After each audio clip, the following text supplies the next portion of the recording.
welcome to another episode of the Electric Underground podcast, but since it's sort of a video edition, I don't know what you call that, maybe Electric Underground talk show. And joining me today, I have Shmup Junkie and also Ed Tremblay from Studio Mudprints. Welcome to the show, my dudes. Welcome, Mark. Good to be with you again. Yeah, I know. I've been getting a lot of requests, people messaging me, hey, when's Shmup Junkie coming back on the channel? And I was like, well, as soon as I can nag him into doing it. That's always the answer. I've never said no. I've always been there. Yeah, no. Everyone, Shmup Junkie is really awesome to work with. And also, it's been a very long time, but in the OG days of the Electric Underground, before I was on YouTube, when I was on SoundCloud and I had 200 listeners, Ed made an appearance on the OG episodes of the Electric Underground. And so welcome back 12, to the I show. believe. Yeah, thanks for having me back. Yeah, no, it's been a long time, and I'm really excited to kind of catch up with you two. So today's episode, for people wondering, is all about Shmup YouTubing and the Shmup YouTube life. And I thought rather than me ranting on about, my own gripes and thoughts and projections and stuff, I thought it'd be great to also get you two involved because different perspectives, different experiences, different styles of YouTubing. And I think this is something that I've been wanting to talk about for a super long time. So I'm really excited to get into today's episode. So I thought, let's begin by, let's just have you two introduce yourselves, let everyone know kind of about your channels, what you're all about, all that good stuff. Let Shmup Junkie take the floor here. You do? Okay, I was going to say you can go first, but if you want, I'll go. Yeah, go. I don't have, my story is short. I guess I don't have too much to say. I've only been doing this for maybe a year and a half. I started back in 2019, late 2019, almost 2020, literally just to make PC Engine mini reviews. Because yes, I was remember. happy with, talked about it, and it just did really well. It kind of took off. I had fun with it, and people kept asking, wanting more, and I slowly grew up from there. I didn't really have any grand desires or expectations, but obviously I'm pretty thrilled with where it's gone and what we've been able to do. So that's where I'm at. I'm the noob here. That's right. Yeah, you're the new hot kid on the block for sure. Your channel is absolutely popping off, and you have such a passionate fan base. I'll get people randomly DMing me on Discord, be like, "Yo, Shmup Junkie's awesome." It's like, definitely, my dude. It's like, yep. Don't have to tell me. Usually after our episode, like after you come on the episodes and stuff, people are like, "We want more. We want him in every episode, every single episode." Featuring Shmup Junkie, basically.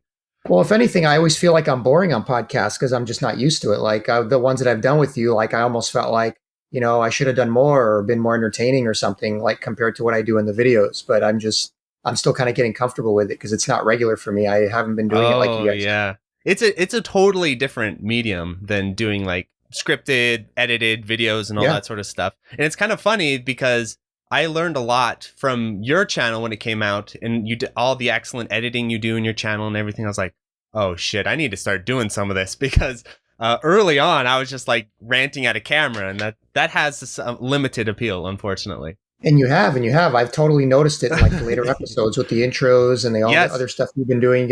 You're definitely doing it. Yeah. Sometimes when I'm like thinking about, okay, I need some ideas for editing, I'll look at your channel and be like, oh, that's a great idea to do it. And I don't have the technical skills you still do, but like just the general ideas behind things, your channel's helped me out a lot with that. I do the same thing. I watch other people's videos and other like big channels and stuff and try to steal ideas and get ideas all the time. So yeah, definitely. And so, Sir Flash, how's it been going? Or sorry, Ed, I always say Sir Flash. Ed, how's it been going? I mean, not too bad. I'm kind of the polar opposite of Shmup Junkie. I've been around the block so long that it almost feels as if my audience a lot of my old audience is sort of forgotten about me, sort of left in the past. I've been thinking about that a lot, actually. But go ahead. I mean, I want to say that we were visionary trailblazers, kind of laying the groundwork for everything that sort of happened within the recent years of shoot 'em ups. Sort of building a little bit of the appeal anyways, formulating things that sort of fell into sort of a groove and, create the sort of an expectation of what a shoot 'em up review should be in the long form of things. But I mean, Yeah, it's been such a very long time that I almost forget my origins myself because, 13 years on the platform. That's Not even OG. starting out Yeah. as reviews, eh? It was just a blog at first. So like Shmup Junkie said here that he started just doing mini PC Engine reviews. Me, it was just 5-minute blogs on games that I liked playing. Just because I did a lot of shoot 'em ups in my really old web series, Casually Hardcore. I've decided to sort of focus on those specifically, and they overtook the old series and became the new flagship, and that's where I've been for over a decade. Yeah, and I've watched your channel actually for a super long time, kind of alongside Classic Game Room. I mean, I wouldn't compare you to too much, but it's kind of the same era, though, right? Like Classic Game Yeah, Room, no, and your I mean, channel, similar, like you're peers in that era. you're not too far off. I looked at Classic Game Room and sort of tried to get kind of an idea of what to do from those videos, and then sort of tangented off and do my own sort of thing, try to be a little more unique, so as not to seem as if I was taking too much from it. Yeah, and one of my favorite things about your really older views, like your really old school ones, is the part where you talk about the price of the games, and you're just like, Yeah. damn. You remember those? You're like, you can pick up Dononpachi on PS1 for $20. You're like, holy shit. Weren't those the days? They make very good time capsules in that sort of regard, but I don't know that that sort of thing has a place anymore. Like it's just because of how things have exploded and how things have gotten a little sort of unreasonable at market. Yeah. That's something that I try not to do anymore. I just give it more of a general value as opposed to like a definite price. Like I'll show the prices every now and again, but I won't actually touch on the prices as to whether or not they're good, because it could change once again in the future. Yeah, exactly. You almost have to like get out your investment portfolio, It's like you can put like a little disclaimer on the screen. This is not investment advice, whatever. No, yeah, exactly. Be ready to sell an organ on the black market kind of thing. Yeah, no kidding. Like even get really irresponsible with your money.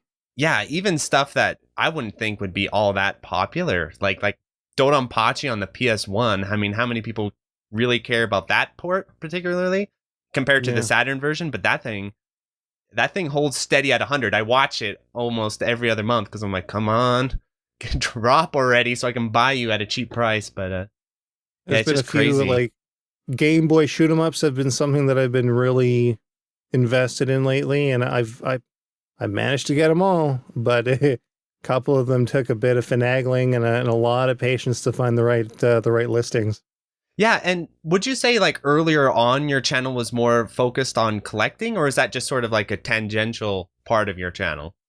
Purely coincidental. Oh, okay. Yeah, back in the early days, like I said, it was all games that I liked playing. So I'm like, oh yeah, no, I'll go on eBay and get this and that and the other game. Like I got Troubleshooter for $1 at auction. Right.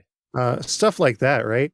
And I'm just like grabbing everything that I can. I found Hellfire for like, $20 or whatever. Like I had done a music project, got a little bit of money out of it, and grabbed like 3, 4, 5 shmups on eBay just because they weren't nearly as expensive as they were now.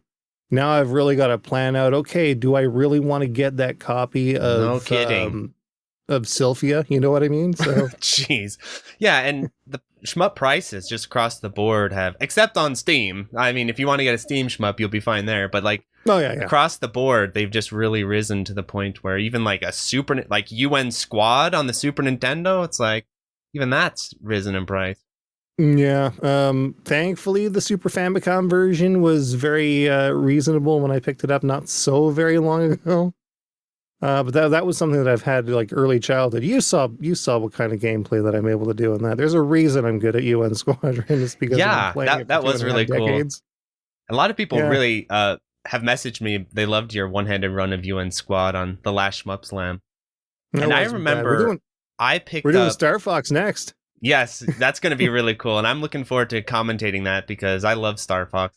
Though I will say I'm a much bigger fan of Star Fox 64. I still like the OG one as well. But what I was going to say is that I remember 5-6 years ago, I bought the Japanese version of Axelay for about $20, maybe 15, 20, something like that. How much did your UN squad cost? Just to see if maybe the Japanese prices are still sort of similar. My UN squadron, I picked it up for $30. Okay, so it's not that much of a jump. Yeah, it's not it too wasn't much terrible. of a jump. Well, the main thing that I definitely wanted to ask you about is, since the days, the early days of your YouTubing sort of career to now, what do you think have been the biggest shifts as far as in your experience, as far as maybe what the audiences are looking for, just the whole landscape of your experience being a shmup YouTuber? I think in my case, like where I started doing things with regards to like original hardware and original software, being able to show like the tangential game, here's the disc, here's the case. Oh, yes, it's playing on the original system. I was using composite at first. Now I've graduated to RGB, all that fun stuff. I think nowadays I've noticed that people just want to see the newest thing. It doesn't, no one cares about the old stuff or that you're running it on original hardware. They just want to see the newest thing. Unless it's a historical piece. I think you're exactly 100% right about that.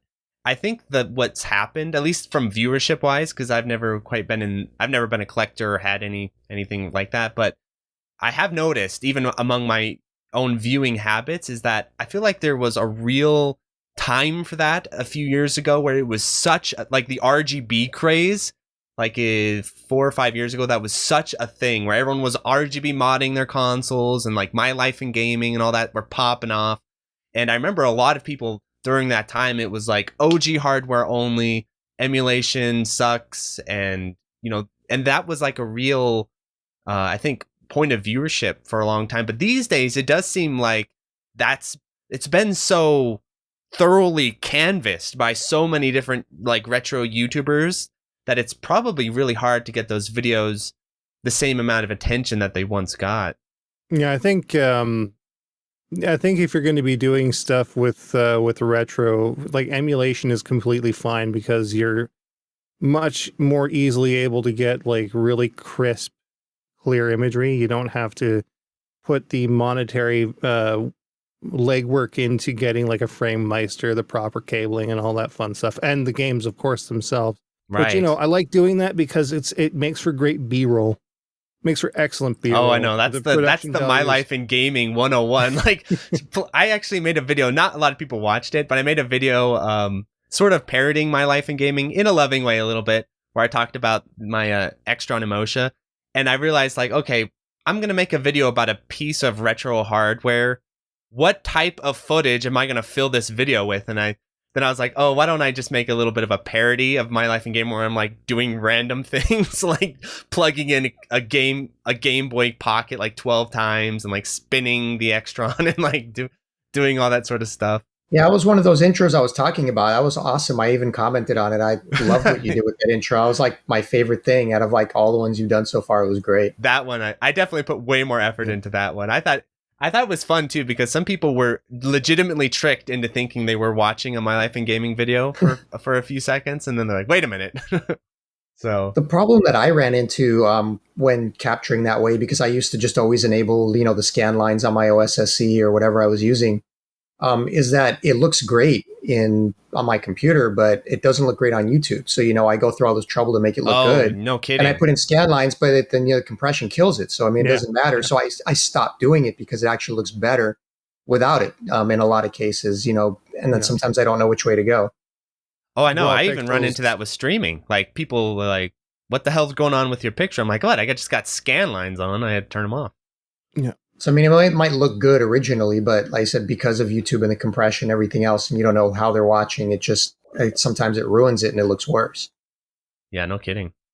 But anyway, so what I wanted to talk about and get your guys' thoughts on are some things that I've always felt are sort of negatives of trying to cover shmups on YouTube, and then also I think some positives. So I want to try and give a little bit of a balanced approach, but I'm not going to lie that there are some things that I think people underestimate when it comes to the difficulty of trying to promote these games on this platform. And so here's my whole list of gripes, and I thought I could go through them and get your guys' thoughts on them. So the first one that I remember really having trouble with is just how extremely niche the genre is to begin with.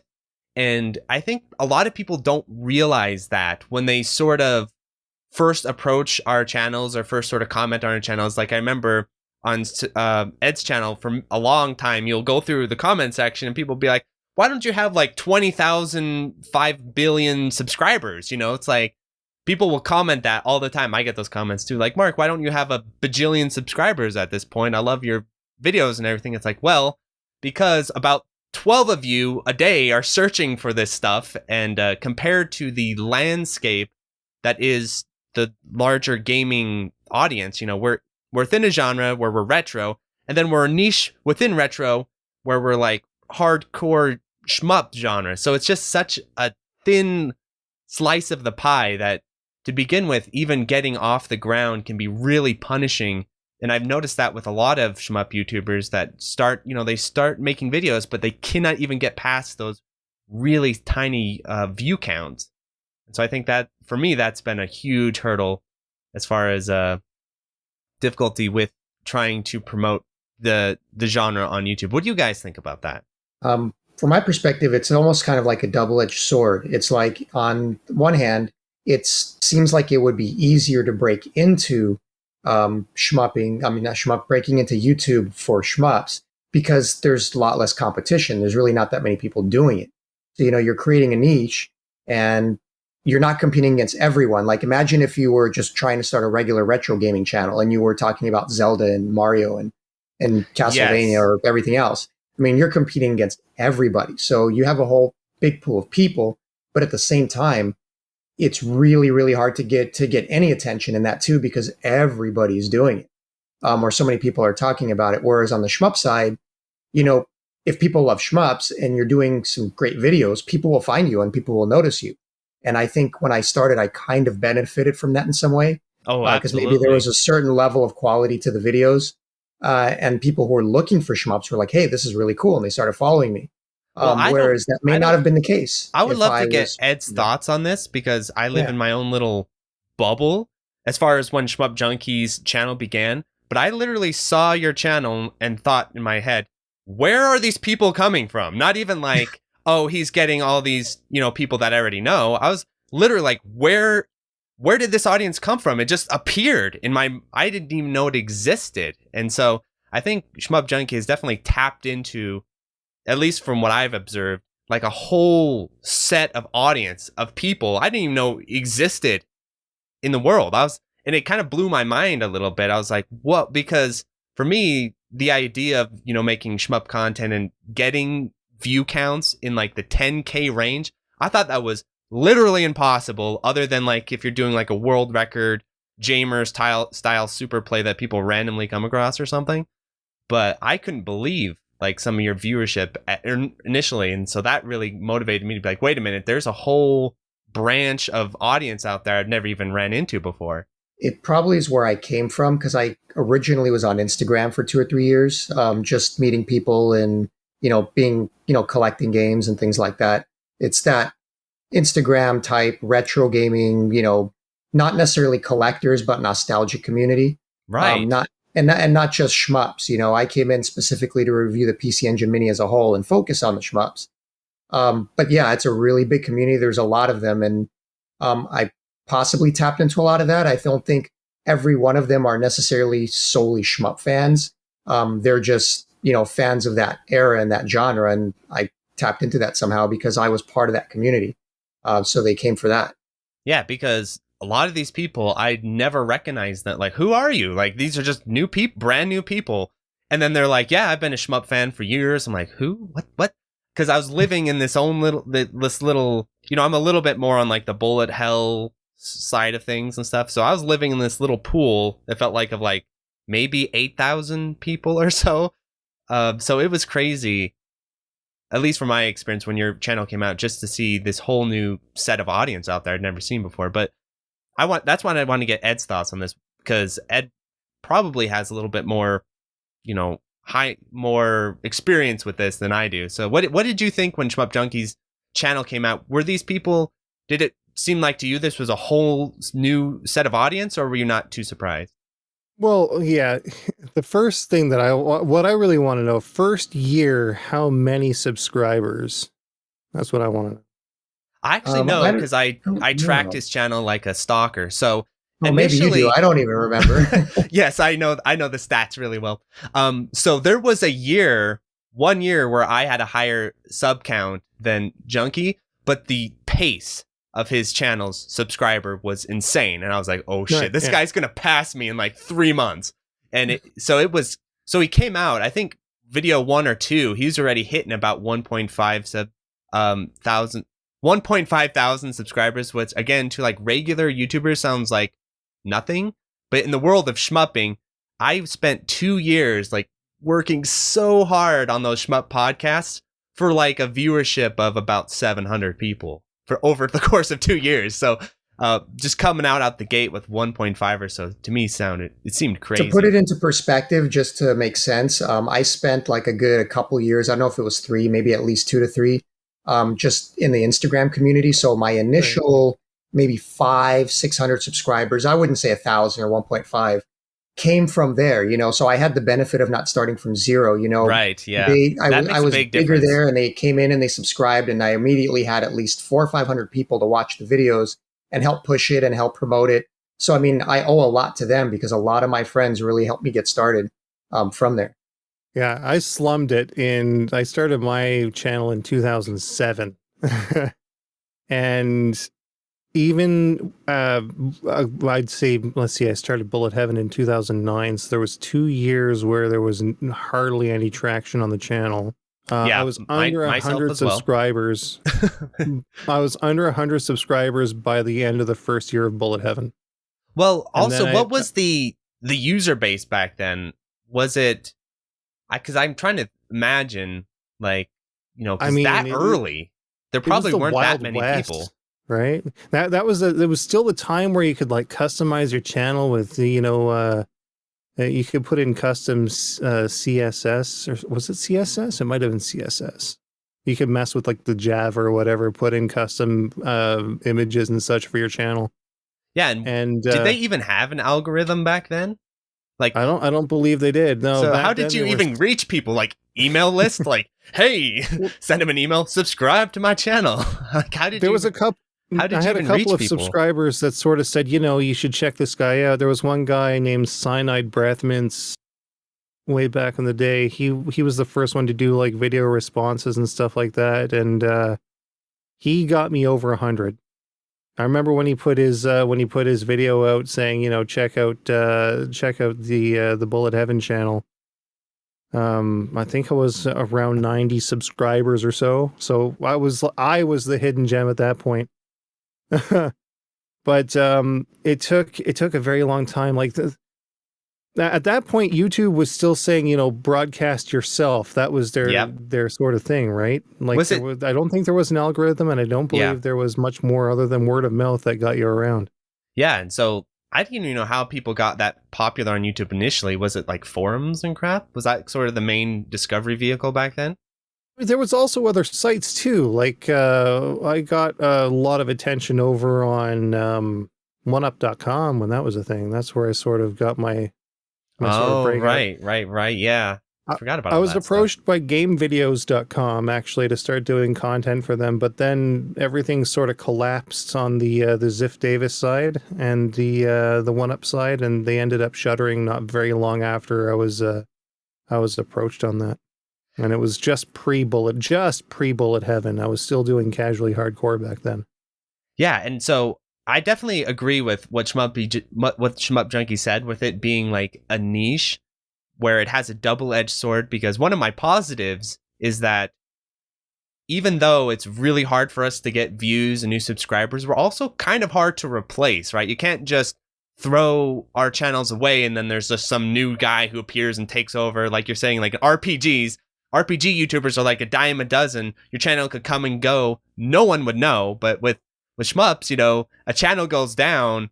I mean, that's just a giant gaping hole, basically, in the shmup content world, because it's not that easy to get the channel going. It's not that easy to replace people. So that, and our content is also different, between the three of us. With Ed and how much content he has and how many reviews, and the style of his content is so different from yours, and that guerrilla style of just talking to the camera and being technical and, grabbing that whole market. Whereas I'm, yet completely different from that. So, I mean, even though we're all doing shmups, our channels are really all quite different from each other. And I don't do what you do, and you don't do what I do, and neither of us do what Ed does. Yeah. But what I was saying, so on the negative side of things, I kind of did a little experiment with this where I made this not anime, but this review of the new Cowboy Bebop. And I was like, okay, let me apply the principles that I apply to my shmup videos to this video and see. And it was like, boom, baby, 15K, And I feel like that is sort of the difficulty with shmups is we're within a niche, but the niche is actually crazy tiny. It's like a little baby. And then if you start going into the niche of the niche, like I've done videos where I talk about like leaderboards and score verification. There's like 12 people on earth who care about that stuff. So you can get real deep down in there sometimes. And it can be hard because YouTube doesn't really reward that style of content all that well. The podcast is sort of the same way, where it's really hard to get certain types of content within the genre that I think are really awesome. It's just really hard to get them rewarded. And so my strategy, I want to hear what your guys' thoughts on this. My strategy has been, I do this sort of general, okay, this will get a good amount of attention because it's kind of feeding the algorithm a bit. And then I'll sort of swap over then and do something a little bit more in depth. The algorithm is not going to be too happy with this, and YouTube analytics yell at me every month like, what the hell is going on with you? But I what do you guys think about that sort of approach, or the sort of dilemma of the style of content that you do on the channel, whether you're branching out or doing the things that seem to work?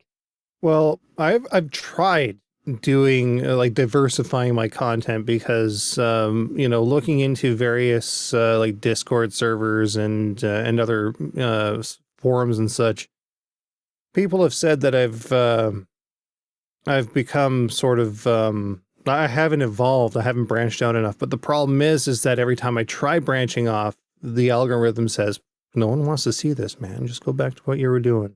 Oh, I know. YouTube yells at me all the time for this stuff. Yeah, go ahead. For example, like I caught lightning in a bottle a little bit with our Lancer review. It was hot off the press. It was just before the game was about to land, and we got a copy in from who was it? It was Radalaika, I think, that sent us the copy, and we managed to score just about 10,000 views out of that one, which is larger than most of the other ones that I've done in recent memory. I didn't do anything different with that episode. It was just pure timing, and then everything else that I've done before since. Absolutely, yes. I think people do not sorry, but like, just to back up what you're saying, I think like a lot of viewers do not understand the timing element of YouTube and how that is insanely critical. Like, every single video that I've done that's popped off has been 100% by accident. I did not see it coming. Every single one. And then I look at them, I'm like, why? Why didn't I know? Then I could have done better on the video. Especially my most popular video on my channel has nothing to do with shmups. It's a tutorial on how to play arcade stick correctly. And I made it back when I had literally like 100 subscribers or something. And I made it specifically for like some people who are asking me on the forum, like, hey, how do you play arcade stick correctly? And I said, well, there's this video that used to exist, but it got taken down because the guy made edgy jokes on it. So let me go ahead and explain it to you. So I made the video, and I'm just rambling on, taking my time, yada, yada, yada. And then the video explodes, and then in the comment section, people are like time stamping it, and they're like, why are you rambling on? It's like, well, and I often answer like, I had no idea this was going to be so popular. Otherwise, I wouldn't have.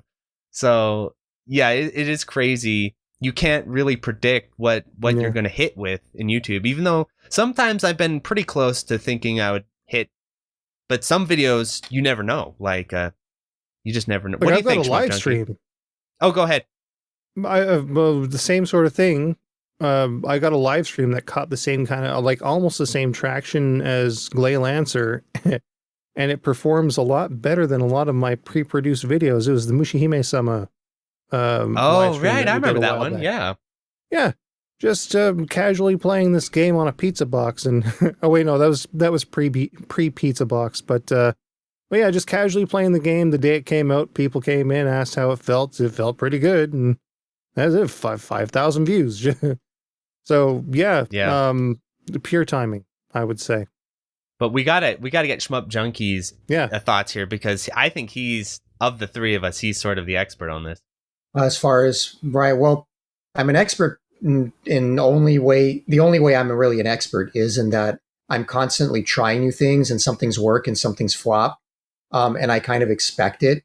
I've tried. What would you some consider a flop on your channel? Because most, besides like your really early videos, because I feel like most of your videos, they just nail it. You know, they stick the landing, almost all of them. I think it's based on the amount of work. So it's kind of like, it's based on your average channel views. So for me, I mean, it depends on, like, you look at your overall channel, like what does your average, video get? If your average video gets 10, then a wild success is something that hits 30, 40 plus thousand views. It just blew up. And then a flop is something that, barely does 5 or 6,000 views, where. Okay. So I just wanted to get your ranges. I'll tell you mine. Mine are, a good video, like a solid video, is 3,000. That's like, okay, Mark, you did last year it was 1,000. Last year it was, if I hit 1,000 views, that was like, you did a good job, or it landed basically. And now I've been able to push that up to about 3,000. That's the video lands. Okay, it got to what I expected it to get. And then a hit is like anything above 5,000. That's a hit. Sometimes I get those really big ones. That's a miracle. And then my flops usually are like 1.5 to 2,000. Those are the types of videos, and I have some of those and I have some old school videos that are like 500 views, because I went like way, like I have this one video people sometimes meme about where I did this. I thought it was a brilliant idea, and it flopped so hard, where I was like, I'm gonna do like an ASMR type video where I raise chows and Sonic Adventure 2, and it could be like something people could, because people kept messaging me saying, oh, I love your videos because they're relaxing and they help me relax. And I was like, all right, well, why don't I make you a video that's literally meant to relax you? And that flopped insanely hard. So, yeah.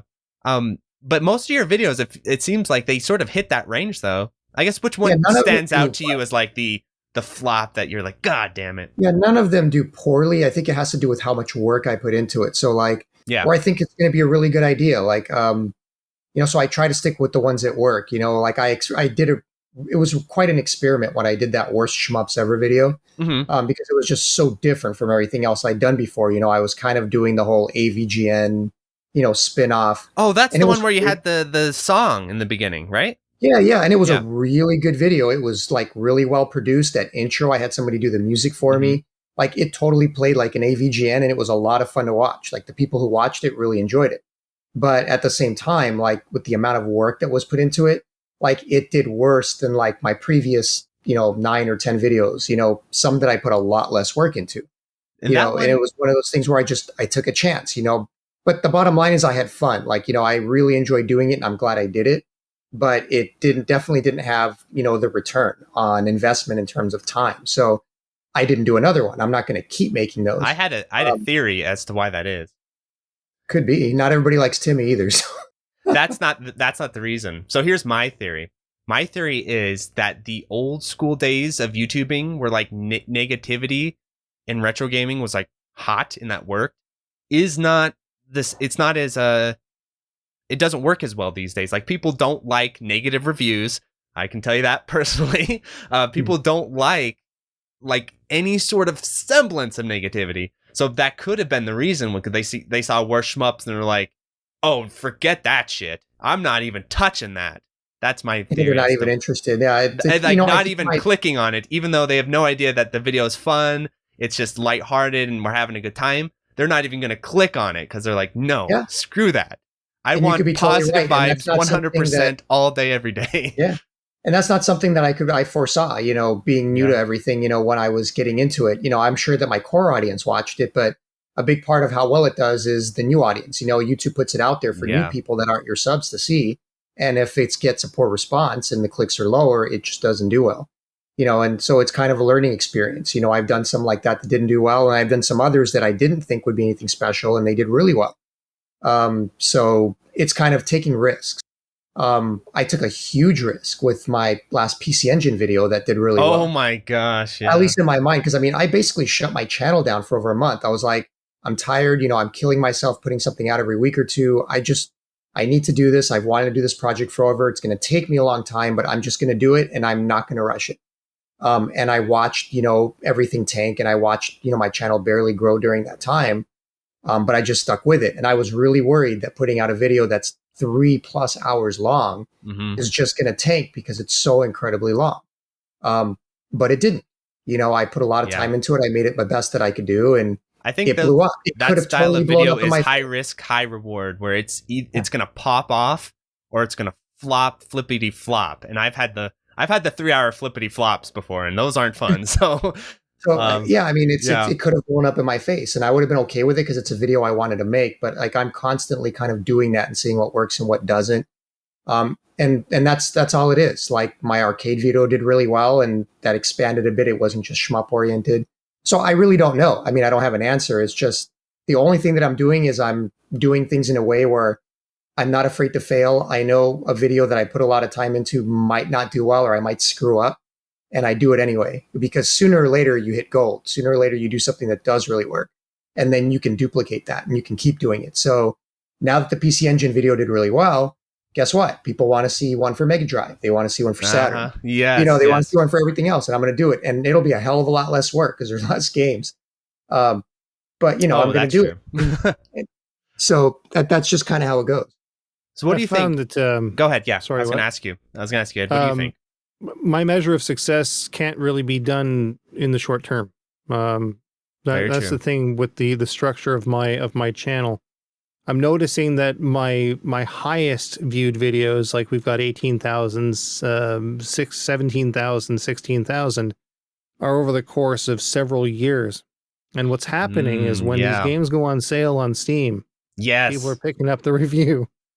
And they're checking out the nitty gritty of these games. So like, my highest viewed video of all time is Raiden 4 Overkill on PS3. Yeah, there you go. It's ostensibly the same game as you'll find on Steam. But yeah, it's got 18,000 views on it, which isn't terrible. The listicles do fairly well. Shmup of the Year 2018 and 2020 both had decent response. Hot. Yeah.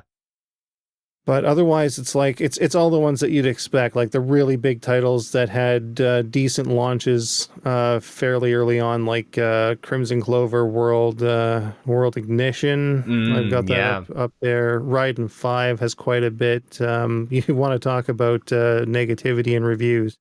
That we didn't even review that negatively per se, but we got a lot of flack on that video. This is something I wanted to comment on with your channel, Ed, is because one thing I don't think a lot of people appreciate about Studio Mudprints and Bullet Heaven is that you did not, over all those years, I've never felt like you fell into that trap of just being Nintendo Life, basically, of just being like 8 out of 10, 8 out of 10, 8 out of 10. And that's such a tempting thing to fall into because, like you're saying, like your SDOJ video, for example, I agreed with it. I know you got a lot of blowback on it, but I was like, yo, the 360 port of SDOJ does suck. Like, I think we all can agree on that. But when it came out, there was that hype around it and people didn't want to hear that the port sucked.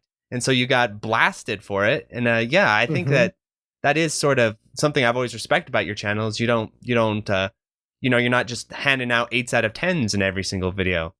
What's really interesting about this Saidaiojo review was that it was literally like we got it in the mail, like the day, I think, before our Dive Cats video went out. And they basically went up one after another. And so you had an absolute, like, there was a literally a side-by-side comparison of the previous Doranpash game and the second Doranpash game. And I think that's where a lot of the negativity came from. Because, well, I hadn't reviewed, and I still haven't actually reviewed Daiojo yet. But Not in the way that you might think. Anyway, I think I did Diojo DX for the Switch, which doesn't really count. It's a no, it doesn't. it's a Java game, right? Yeah. I thought it'd be a fun review. It was a fun review. It wasn't terrible, but yeah, that's that. A lot of blowback came from that. They're like, "You like Resurrection? That's the worst one in the series," and I'm like, "What are you talking about? Yeah. It's the best in the series." I liked it. I liked it quite a bit. I still do. Resurrection, I think you're a little ahead of your time on that one too, because Resurrection over the years, so when it came out, from my understanding, people, because it came after DOJ, for God's sake, how do you follow up the greatest shmup of all time, right? It's like, it came out after DOJ, of course it's not going to hit those expectations for a lot of players, but over time, the appreciation, even among the most hardcore of hardcore players, has grown towards DFK to the point where it is, in my observation, one of the most popular shmups right now. Like, people love it. It's played in every single slam. I mean, it is a huge success, but it took time for it to get there. It wasn't like it landed and everyone just went crazy for it. So I definitely, not to mention, definitely been there myself. It's got a mode for everyone, right? Oh yeah, it's no matter it's if insane you're how many modes it has. There's something there for you. Yeah. Yeah, I have a few videos like that actually, Ed, where I made this one video, Ninja Gaiden tutorial on how to play Ninja Gaiden, because no one made a video on how to do this. It's actually kind of underexplored on YouTube, surprisingly. So I made a tutorial of how do you play Ninja Gaiden, the 360 one. How do you play that? You know, how do you do the combat system and everything like that? And I literally made that, again, when my channel had like no subscribers, and I made it for someone who literally was just asking, how do you play the game? I was like, all right, here's how you do it. That sat on my channel with like 300 views for years. It just sat there. It was another epic flop. And then the Ninja Gaiden trilogy comes out. Now that video has like 20,000 views because Ninja Gaiden trilogy came out and everyone's like, shit, how do we play this game? And then they found my, little sad video, and now it has. So like you're saying, yeah, you could drop something and it could just sit there for years, and then all of a sudden it gets picked up in the algorithm and it gets popping again. But anyway, so that's a great topic. Now, another complaint that I have about shmup reviewing, I'm not a complaint, like just a reality of shmup reviews, and I think you both can agree with me here, is like the amount of work and just manpower it takes to put these reviews and videos together is a lot more than you think, because it's a very complicated genre, and you have to actually do like research and stuff, and you have to interview people and ask like, how does this work? How does that work? Then you got to avoid the landmines of misinformation that are all over the internet. That can be a big problem. Pink suites. I mean, like every time someone wants me to or I need to review a Yagawa game, I'm like, oh my god, it's like going back to school. You have to do so much research to get these reviews out. So that was kind of funny. Again, contrasting my experience with like reviewing the newest Cowboy Bebop. You just sat down, watched it for 3 hours, recorded the review, edit, boom, done. Like, I don't think people realize how much research you have to do when it comes to reviewing and covering these games. Yeah, especially when you're trying to go into the real deep nitty gritty into things, it can take quite a bit of time to make sure that you get everything that's relevant. Sometimes I go a little overboard. When I start introducing like math and equations into like the scoring systems. Oh, and stuff yeah, like scoring that. systems. I hate reviewing scoring systems. I've had a few people say I was told there would be no math. Oh yeah, especially when you start bringing multipliers and all that shit. Oh my gosh. If you haven't yet, check out my review for Gundamoniums on PS4. You'll see what I'm talking about. That and Gun Frontier. Gun Frontier has some neat math in it, but yeah, without going too over, like I try to scale back a little bit nowadays, so that I don't sound like an instruction manual, and so that I don't bore people to tears with like minutia within scoring systems and features. That can take a long time. That's always a struggle I've had when it comes to reviews, is finding that sweet spot. And I actually don't know if I have the answer or not, because sometimes, like the Pink Suites video, I went full nerd. I went full, let's make this the ultimate explanation of how Pink Suites works, especially since it's a Yagawa game. It's very confusing. I interviewed Pearl, I interviewed Plasma, I got as much information as possible, talking about board revisions, just the whole 9 yards. And then it's like, okay, I cannot do this with every single review. I'd go insane. So like, and sometimes people literally don't care, right? It's not like some people will, like 10 people will message me like, oh, that was awesome, I learned so much. And then, you know, a lot of people just, you know, whatever, it's Pink Sweets, I'll play it for an hour and move on with my life. So finding that balance, especially depending on the title, can be kind of tricky. What do you think, Shmup Junkie, when it comes to... Sorry, go ahead. Oh, I was going to ask what Shmup Junkie thinks when it comes to like, what aspects of the game do you focus on the most? Do you worry too much about, oh, do we need to talk about the scoring system? Do we not? What do you think? To a certain degree. I mean, if we're talking about production time in general, that's definitely a part of it, but it's, you know, only a part of it. Specifically because depending on which video I'm doing, sometimes the production time is insane. Mm-hmm. So it's just a matter of, you know, there's all the research. I mean, especially like with the history videos, those are the worst because there's enormous amount of work on the research side and doing that right. Then there's like the amount of production time that goes into it and the script and editing and everything else. I mean, those are easily like 100+ hour affairs. I mean, so in a week I could spend 40 to 50 hours. And then over 2 weeks, now you're over 80 hours. And, you know, something that takes 3 weeks. I mean, so you can imagine. I did want to get a little clarification on your method there so I could copy you, because I've been working on, before you existed, so I'm not totally plagiarizing you. There's a Discord there's a channel on my Discord that's been there for years, and people probably wonder why it's still there, where I wanted to do a history of cave lecture. So not like an awesome video like yours where it's really nicely produced, but more lightly produced than me sort of lecturing at you about the history of all these cave games and doing this sort of thing. And oh my gosh, trying to find that information, I feel like I need to become an archaeologist or at least learn Japanese or something to try and find all this information.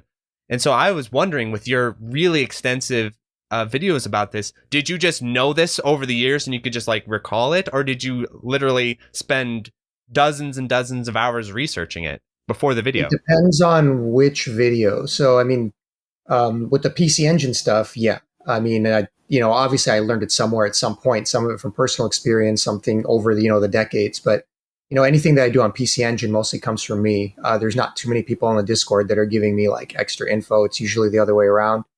But when it comes to other companies in general, especially with the last one I did for Technosoft, you know, I happen to have a friend that just knows that company inside out. So part of it is I choose my topics based on something that I know I can do something good on. You know, I did Technosoft because I knew somebody that could just help me make it, you know, make it amazing with information that people never heard of before. With PC Engine, it's on me, but a big part of it is my Discord, like your Discord. You know, I created a topic of the week, you know, category. And when I'm working on a video, depending on what it is, I'll create a subject for it.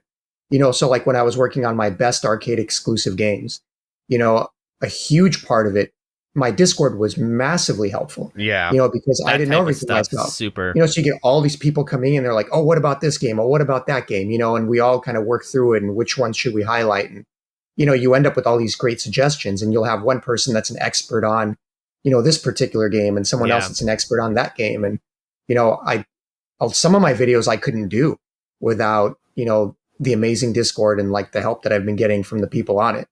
Oh, me too. Absolutely. So it depends. Like Pink Sweets, no freaking way. Without Plasmo and the rest of the people helping me on Discord, there's no way I could have covered that damn game. And even with individual reviews, like when I was doing Senjin Alesta, you know, it's, you know, part of it was me playing it a lot and, you know, getting my own opinion and, you know, perspectives on it. But part of it too was, you know, these other people that have been playing it for a month or 2 months already, you know, that they were able to help and say, oh yeah, did you know about this? Oh yeah, did you know about that? You know, so it's almost like a community effort. It almost feels like some of the videos are a community effort. It's not just my knowledge, it's everybody's knowledge that I'm distilling and putting together into a good video. It is crazy how useful Discord is as far as that sort of stuff. I mean, it's incredibly useful. I could not emphasize that enough. So Ed, I was going to ask you, over the course of all the videos, what do you think, as far as the videos you've made, that was the most challenging production wise? So we know Shmup Junkies was definitely the PC Engine one because that thing was a beast. But what do you think was the hardest or the most complicated, like, produced video for you? It's a series of them. All the cave ones that they come out with different modes. Friggin' Escaluda 2 has 7 modes. Yeah. Oh, gee. And the scoring system's from hell. And they all play differently and score differently, and they have different little mechanics to them that change completely how the game plays. So I have to, play the game through, obviously, but then really sort of pay attention to like the little things and timing and, numbers and multipliers and this and that. And it takes a really sharp eye, and like I miss some things as well, but like I've noticed that I don't miss much. Yeah, no, your videos have always been really great about explaining the scoring systems for games, because there's a lot of times where I'll pop on your video if I'm like, okay, what the hell's going on with the scoring system? Yeah, and I think with a lot of games nowadays too, and I've noticed this more and more, they're not coming with any sort of explanations or manuals. Oh, I know, I hate this. I did the I called it Cotton Blend. It was cotton 100% and panorama cotton for the Switch. It just came out, and I had to reference my Japanese Super Famicom manual for some of the nuance in cotton 100%. Yeah, and this happens with indie games too. And if I had a discussion about this with the Zero Ranger guys, where basically because I was asking, how does rank work in Zero Ranger? And they're like, we ain't telling you. You got to figure that out on your own, Mark. I was like, come on, man. But basically the idea is that, arcade games back in the day, right? Like Raiden or whatever, it's not going to tell you where the secret hidden crap is. The player's got to figure that out. And I'm like, I get that, but we sort of live in a different era now. And I do wish that, more games would come with like some manuals and some explanations of the scoring system. Same thing with Dan Maku Unlimited 3. I had no idea what the hell's going on with that game's scoring system. I had to like play it for, I feel like, a year or two before I kind of figured out most of the nuances. And then there's still stuff I don't think I fully grasp. And yeah, I do wish indie developers would just give in and be like, okay, here's the sheet. This is how rank works. This is how the gem system works. This is how the hyper system works. I really wish they would do that. The good news out of all of it, though, is that I've picked up quite a bit of Japanese. So I can easily do it without having to bust out a translator. Well, that's impressive. Yeah, I can't read enough Japanese to buy something on PSN. I tried to get GG 3 on PSN, and it was listed in Japanese. It took me like a day, and I had to like message a bunch of people like, how do I do this? So yeah, I no skill in Japanese whatsoever. I just started like maybe a couple months ago, so like I've got like the base like alphabet down, but then there's also, instead of hiragana, there's katakana, and then there's kanji, and so I'm just beginning my journey. Yeah, the kanji is definitely the place where most of the difficulty lies. The syntax seems okay. Oh, hell I'm yeah. doing all right talking to Hideki Kamiya these days, so it's not too bad. I have to say, I have deep pain and sympathy for any Japanese person out there with dyslexia, because when I try and read those stupid symbols, I'm like, what the F am I looking at here? I can't even look at a piece of paper with Japanese kanji on it and like remember for 3 seconds enough to flip over to the screen and identify it. I mean, I have to like put it on top of the screen and sort of like a 3-year-old hold it up to the screen to try and read the kanji, try and match them up. So yeah, I don't think I'll be learning Japanese anytime soon. It's kind of a pain. Like I've wanted to get a Japanese keyboard for a little while. So what I have to do if I want to put something in, because I know what I'm doing, it takes longer to do because I have to draw out the characters in Google Translate and then copy the text. Oh yeah, that's Google Translate for better or for worse. I have used many occasions. And I think I've messaged Japanese players via Google Translate, and it probably sounds insane when they read it back, but that's the best I'm going to be able to do. One of these days, I'll get that keyboard. Could you, I guess, I didn't even think of that. You'd have to buy like a Japanese keyboard. I never even thought of that. With like kanji and shit. Smartphones, you can get around it, though. You can just upload a language pack, swipe right on the key, the space bar. It brings right into the other language.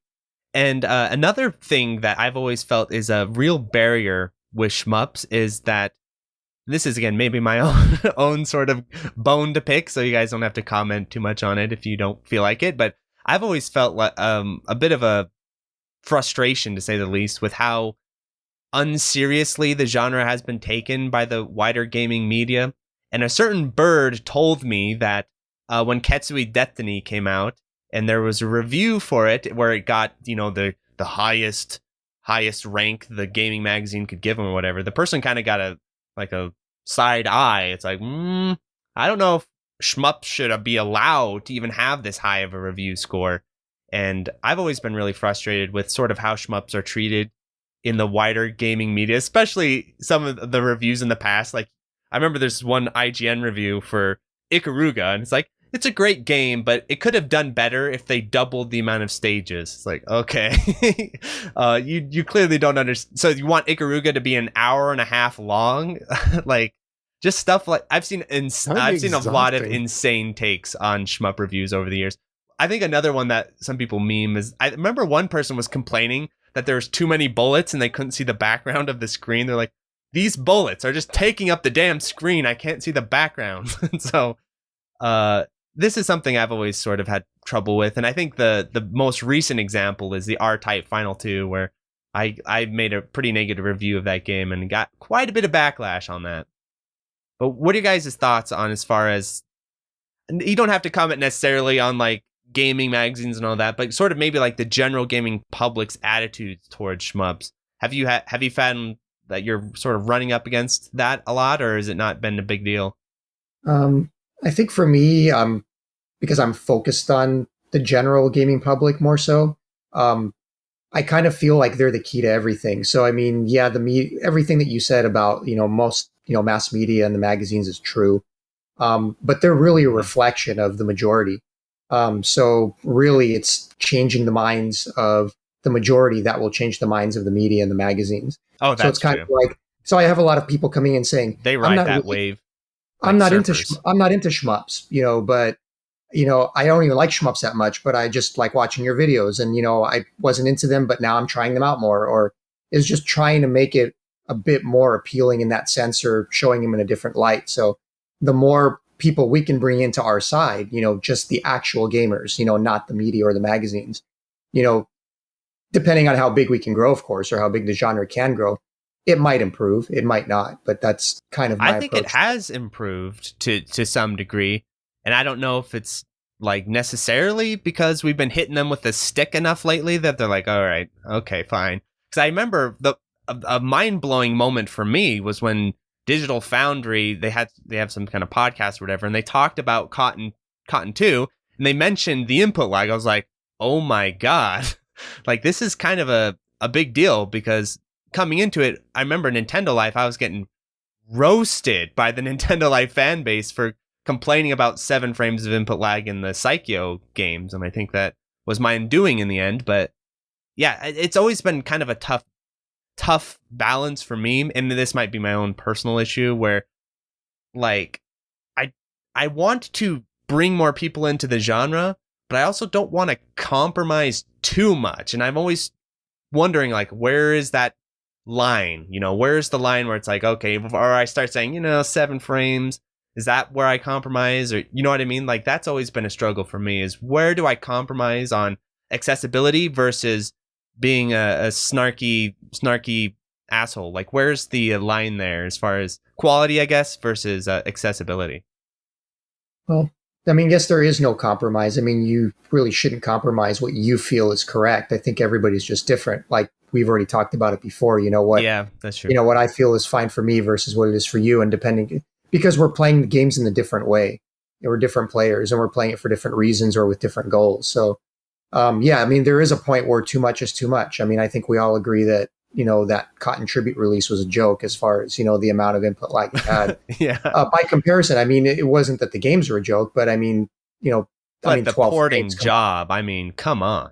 So it was one of those things where, I originally came out with my PC Engine mini reviews and was saying, hey, look, it's the same as all the other ones. 6 to 7 frames is not that bad. Oh, you want to hear a kind of funny, what do you call it?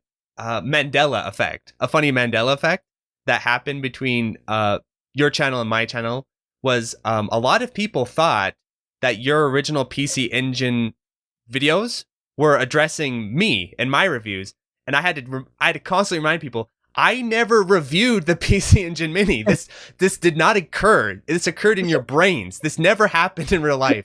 I never reviewed it because I made a policy earlier that I would not discuss any of the mini consoles, because every single review would be me slapping and bashing on them, and I thought I'd piss off too many people doing that.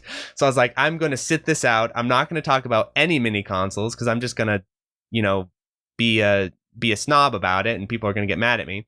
So I never discussed the PC Engine. I never discussed the input lag on the PC Engine Mini. That never happened. But because I do it so often with other reviews and stuff, people assumed that you're talking about my review. So I thought that was always kind of a funny Mandela effect between our audiences.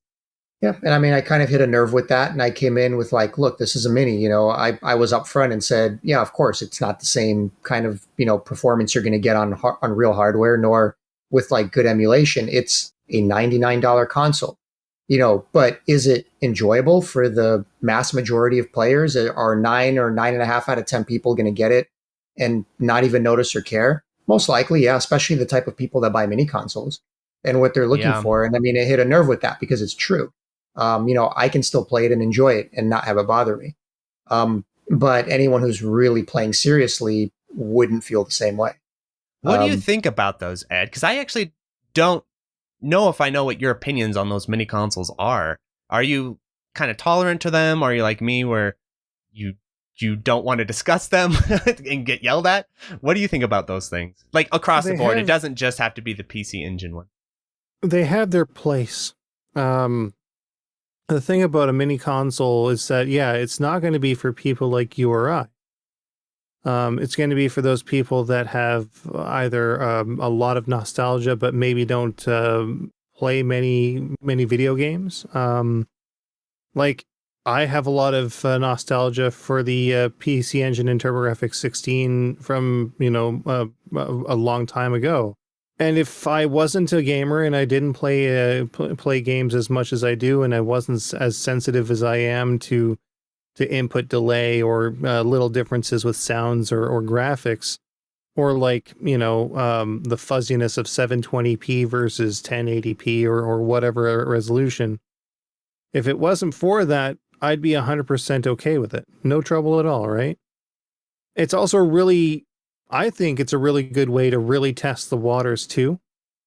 If you want to sort of dip a toe into, with the PC Engine Mini in specific, if you want to dip a toe into the shooting landscape with some really high tier stuff for comparatively little money, it'd be a great way to go about it. Because like, I don't know who's spending $1,700 on Sapphire these days, but it's not me. Right. Well, my concern has always been is that, and this might be unfounded. This might be just a Mark, like the world according to Mark's brain. My concern has always been that you buy the PC Engine Mini, or you buy one of we'll say another one that, like the Sony, wasn't the Sony one kind of a joke, right?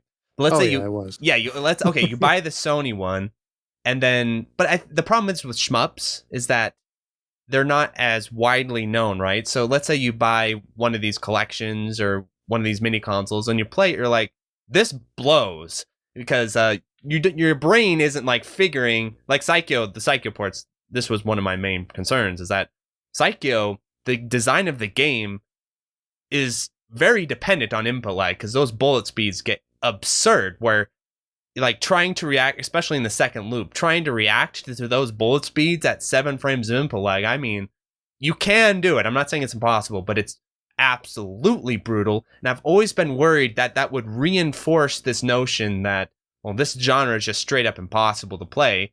It is when you're playing through 7 frames of lag. And so that's always something I've been worried about with these, like why I harp on the technical side of things, is that when people when people play on laggy setups, they can be like, all right, I can accept it.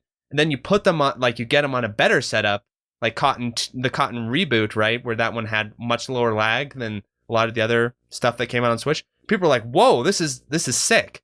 But they would never know until they experienced it. So that's why I've always been really torn on these sort of approaches. Is I've always been afraid that since you're getting a sort of compromised experience, you may walk away with a whole different impression on the quality of the game.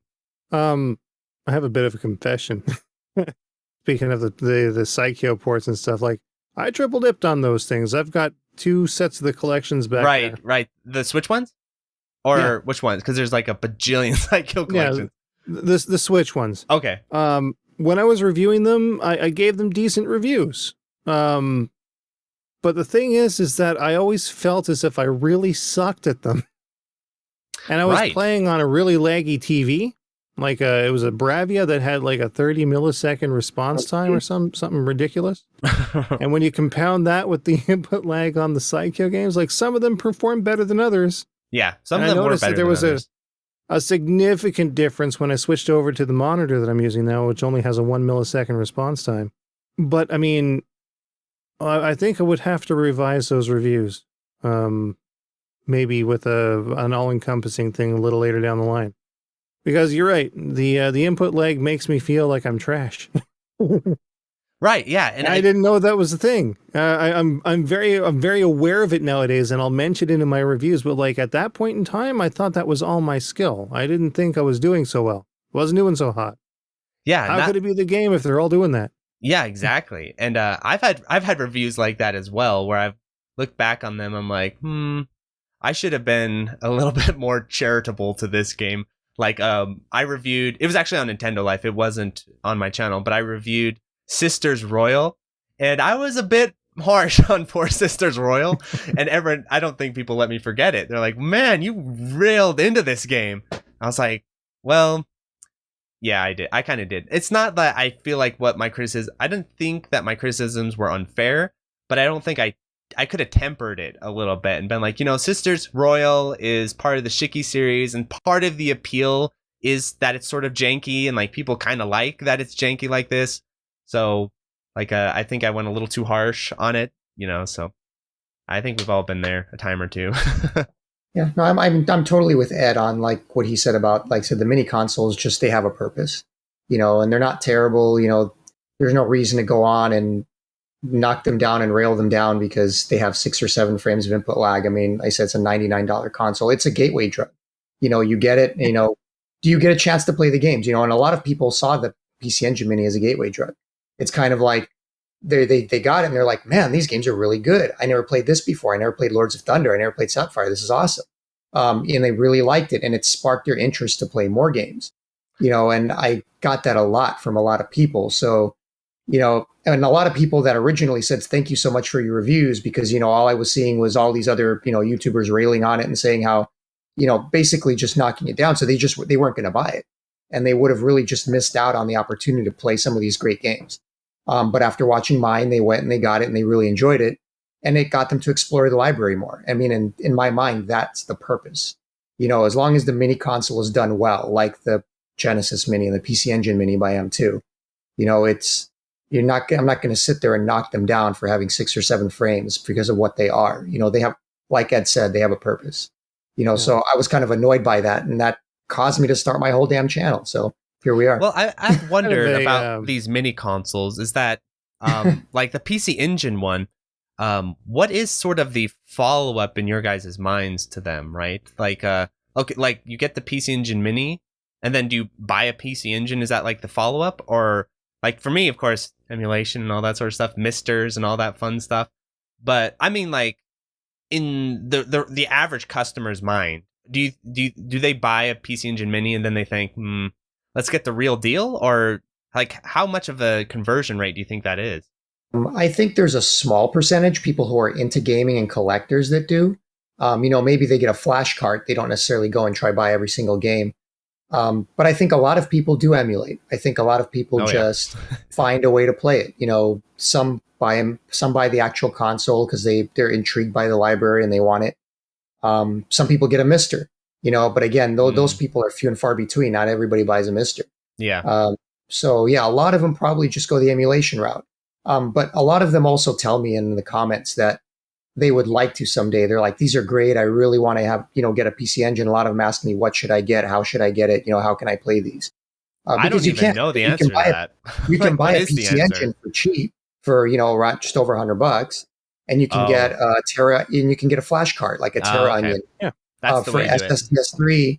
So for like, the price of a flash card and a PC Engine, you can play all the games. And there you are.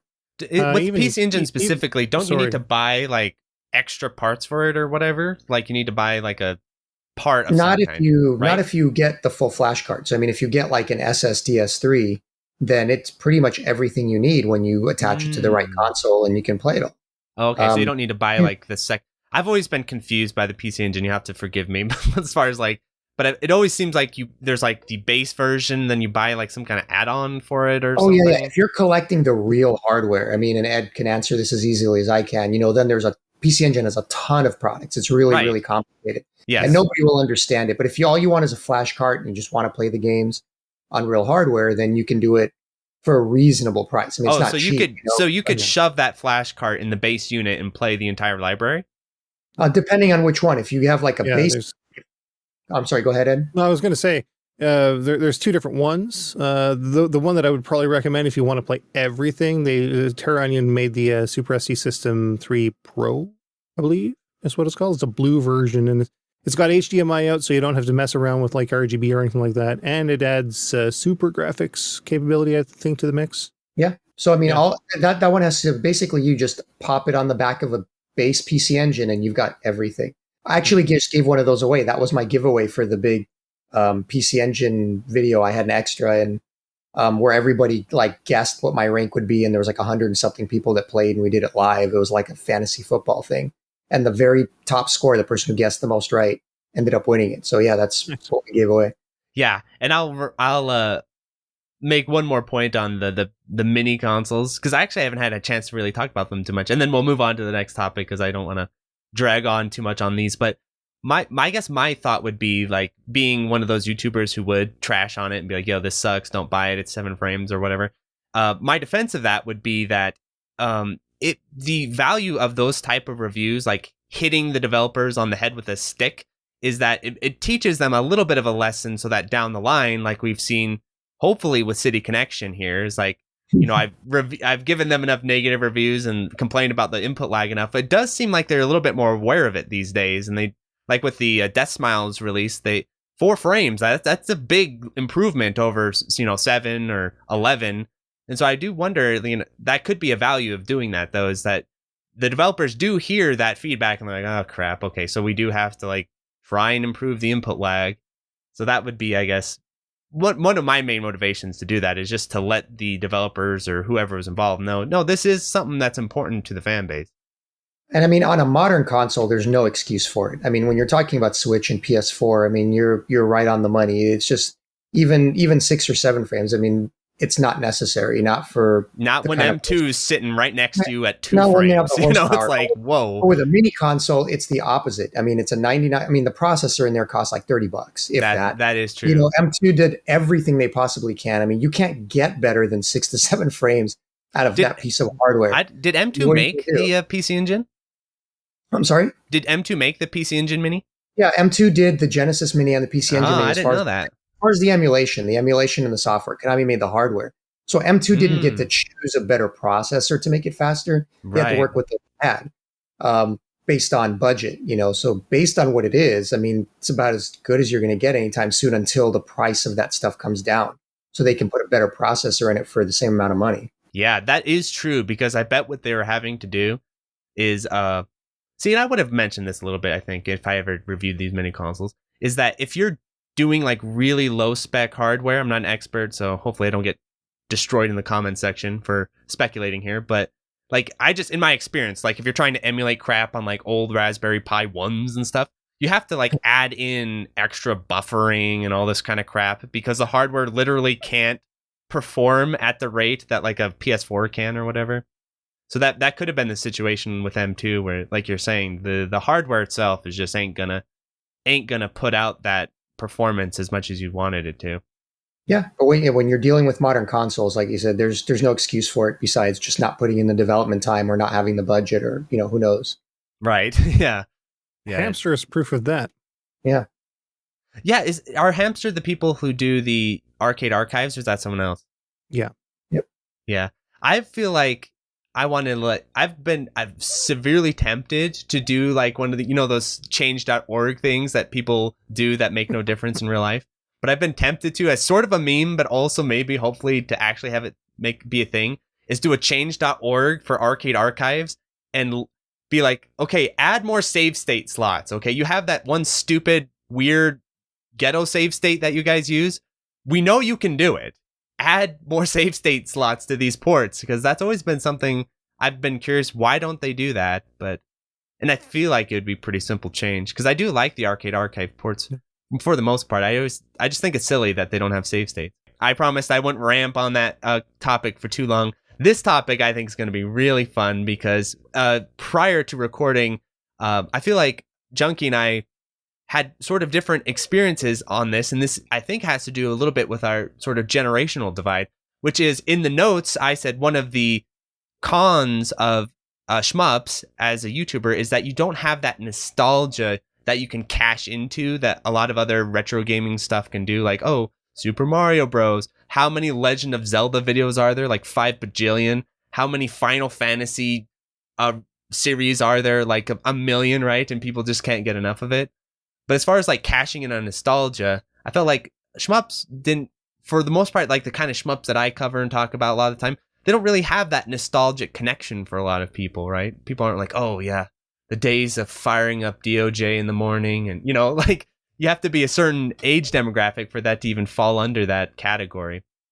But but you felt like that's a completely different situation as far as the stuff you talk about in your audience.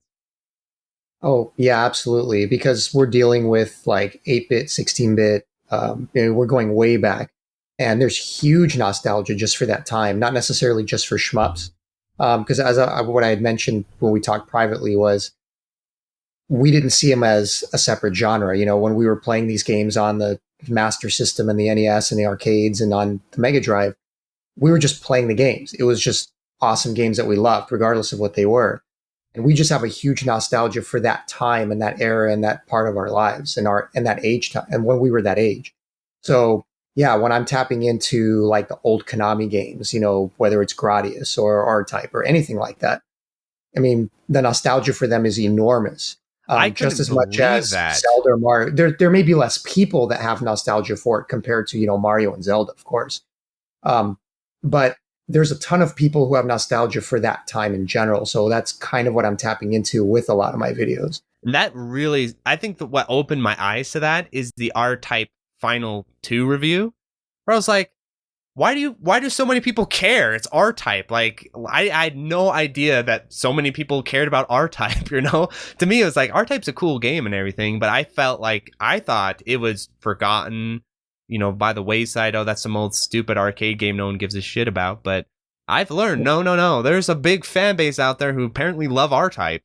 Oh yeah, there's a much bigger nostalgia and fan base for the older games because we're older and there's more of us for R-Type and Gradius and Konami and all that than there is for Cave. As absolutely, and I couldn't believe that. Like for example, when Ketsui Destiny came out, I thought this was going to light up the world. I'm like, Ketsui on the PS4, people are going to lose their minds. Journalists are going to go crazy. There's going to be 1,000 YouTube videos. I was a little bit naive at the time. There's going to be so much attention for Ketsui Destiny. And when it came out, crickets. Like, barely anyone talked about it. There was like one review for it. No one cared. I couldn't believe it. I was like, what the hell? And then R-Type Final 2, you get random podcasts talking about it and stuff. I'm like, why do, the gears did not click in my brain. So I think that might be a bit of a generational divide for me where, R-Type, who gives a shit about R-Type in my age bracket, right? But apparently a lot of people do. Yeah, I mean, at the end of the day, it's the reason my channel exists. I wouldn't be making these videos and doing what I'm doing if it wasn't for the massive nostalgia that I have for that time in those games. So it's the reason I exist. It's the reason I make the videos I do. And it's what I've tapped into. And it's probably a part of why it succeeded the way it has. Yeah. is that nostalgia specifically. Right. Yeah. So that's funny how different our experience has been on this particular topic, because I think it's going to be funny. It's going to be funny when the next generation of people, like gaming generation of people, like 10 years, 12 years, 15 years from now, are nostalgic for like Toho. They're like, oh, do you remember the days of firing up Toho in the morning? They're going to exist. These people, there are going to be like nostalgia Toho videos, which is going to be really funny. Nostalgia is a hell of a drug. Yeah. Oh, yeah, definitely. But what do you think, Ed? You've been around around this way back when, like, you know, again, classic gaming room, that was 112% nostalgia. It felt like. Yeah. So what have been your experiences with this whole nostalgia thing and shmups over the years? It's still a nostalgia thing. It always has been, really, because again, starting out on even with casually hardcore. Well, casually hardcore was more newer stuff that was coming out at that time. But I mean, by today's metrics, even that's retro now. So right, like we're talking PlayStation 2, right? And I feel like that can't be allowed. Like there needs to be like a committee that comes together, says no PlayStation 2 is allowed to be retro. Sorry, that's a cutoff point until Mark dies, and then once Mark is dead, that can be classified as retro, because that's ridiculous. But the Dreamcast, though, same generation, right? The Dreamcast, I think why the sorry, it's a little bit of a tangent, but it's kind of interesting. I think the reason why Dreamcast falls into that a little bit easier, like it's a little bit easier to swallow, is because it felt like the games on the Dreamcast were kind of old, even for the time, right? They're like bringing arcade shit onto this console. Probably one of the reasons why it flopped, you know, Grand Theft Auto 3, and then the Dreamcast, you know, it has like Power Stone or whatever. But like, I've got a soft spot for the Dreamcast, so everyone. Oh, I love the Dreamcast. I'm just saying, like, as a casual 13-year-old kid in the day, you know, like, I was around that age when those came out. It's like, Dreamcast, bro? Are you serious? Like, we're playing Grand Theft Auto and killing streetwalkers. That's what we're up to right now. We're not playing Power Stone. But might be that it was more niche too. I think it's because the Dreamcast wasn't as popular and it didn't last and it went away. And it was the Sega console that died, so people have the nostalgia for it because they're like, "Oh, but I had it and I love the games, and it should have succeeded and it didn't." You know, never got off the ground. Yeah, that is true. You felt like you had something special when it wasn't available anymore, and it's like, well, what are you playing? It's like this system is like, how long was that even a thing? Like, how could it possibly be good? But like, then you realize in Japan, the last officially released games were made in 2007. Oh, I love, like, wasn't the last... A year after the PS3? Yeah, wasn't the PS2, like, there were, like, FIFA games... I don't know, maybe they're still coming out on the PS2, but it was, like, somewhere in Brazil, they're still making FIFA games in, like, 2016 or whatever. I thought that was pretty awesome. The Dreamcast hardware was fantastic. I mean, it easily competed with the PS2, and it could have done anything, you know, just about the PS2 could do and more. It's just... it didn't have the library. Yeah. Which is, you know, obviously it's a shame it didn't go as far as it could have, but I feel like the problem is that Sega were way too cool of a company. Like, they're cool, they're like Cave. Like, Sega and Cave were too cool for their own good financially, and it was their demise. Like, everything they did, I'm sure they sat, like, okay, you sit in a Nintendo board meeting. This is me just projecting. You sit in a Nintendo board meeting, they're talking about, okay, what are the sales going to be? What quarter should we re-release this game for the 18th time? Then I imagine like a Sega board meeting, they're sitting there in their sunglasses, you know, drinking whiskey, and they're like, let's do it, bros. Like, this sounds badass, right? It feels like a lot of their decisions were based on being awesome rather than being financially smart, but we got some killers. They're my favorite company, besides Cave, if that isn't coming through. But yeah, to return to the question, the nostalgia has always been a big thing. But I find nowadays that maybe the nostalgia is there's a bit too. I like what you're going here. I like this direction. Nowadays, nostalgia doesn't pay the bills, I guess you could say, right? With the sorts of games that are coming out. I'm finding that fewer and fewer people are tuning in because they don't have that connection to the games that are being re-released at this point in time. Like, was that one that came out? Gynog. Not many people know about Gynog. Or Yeah. Wings of War, I guess, And is that what it was called. That was the problem I was talking about earlier, where you're like the niche of the niche. Like you're in a serious sliver there, right? Like you're in an obscure of an obscure. It's a great game too on Mega Drive. Oh yeah. I think, to me, anyways, the nostalgia isn't necessarily for the games; it's for the system. It's like Junkie was saying. Yeah, that's a great point. You're not playing like you're not a fan of the game. You're a fan of the system. So you're not playing a genre. You're playing a console. You're playing Nintendo games. You're playing Sega games. You're playing TurboGrafx games. That's very true. That's where it sort of lies. Yeah, and I think the era, because I've been thinking about like there's random shit I've wanted to make videos about, but I know like the era where you could do that is dead, right? Like it's just dead. As much as because like there's games I want to talk about that I feel like are cool that are looked over, like Robotech Battlecry, but I feel like if I make this Robotech Battlecry video, 3 people will watch it because that era where you could get away, like classic game room era where you could get away with just randomly reviewing things and people are like, oh, this is sick.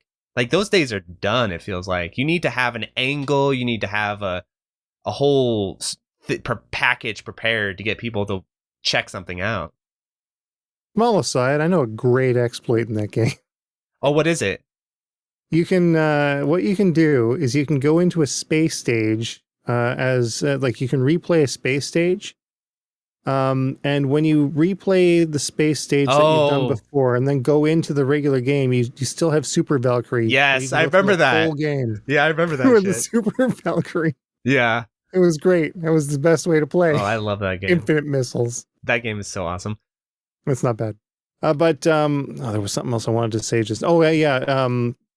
With regards to nostalgia and like the games that we played back in the day, I think we can all agree, either we or someone we knew, everyone can attest to this. Someone had Tiger Heli. Not me. See, that's what I'm saying. What? My generation. I remember that. You're the one guy. This was another. This is what I'm talking about. This is another thing. Tiger M2 announces Tiger Heli. You know, I look around me. Everyone's like, "Yo!" And I'm like, "What the hell's Tiger Heli? Where's the Bat Rider?" You know, like that's the kind of person I like. I feel like at least maybe the own little bubble that I existed in, like all these games, I've never really had a whole nostalgic connection to any of them other than like Raiden maybe. Other than that, you know, none of them really hit that nostalgia juice so I've always felt like that's a bit of a struggle with my channels. I can't really tap into the nostalgia juice too well. Well, it'll evolve though, because everybody's getting older, you know, and eventually us old folks will die and you'll have the next generation, you know, and that's also driving like collector prices, you know, the highest priced games there's the majority of nostalgia for, you know, so Super Nintendo games are really popular and expensive. You know, people have forgotten about NES and especially Atari because it's already an older generation. Oh yeah, I have a really funny story about that it'll change.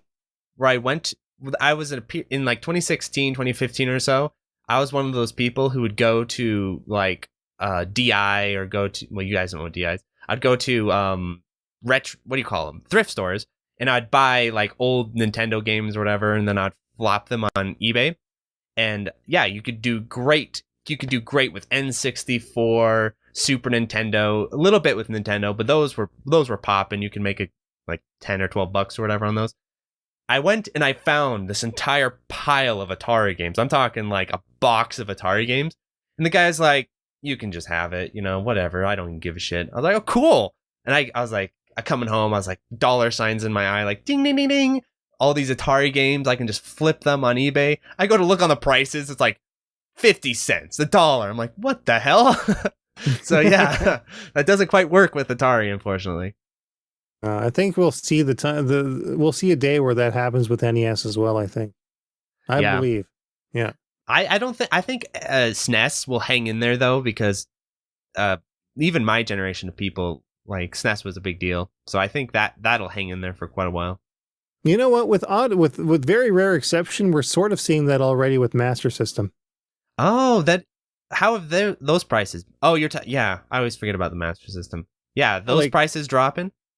Well, I mean, they've never really been high. They've risen a little bit, just a little bit. But like the most expensive one that I got was like Power Strike 2. How much was that? and it was like $200. Oh, I paid for it, okay. which wasn't bad. Like I knew a guy in New Zealand who knew a guy, and he got it for a good price, and he passed the savings on to me. So, yeah.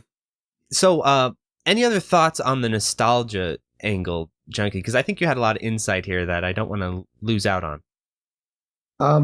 I think I kind of covered it for the most part of what I was thinking. I said it was the reason I started my channel. It's it's kind of like the base of where I come from when I make my videos. So if that didn't exist, it would be hard for me to make them.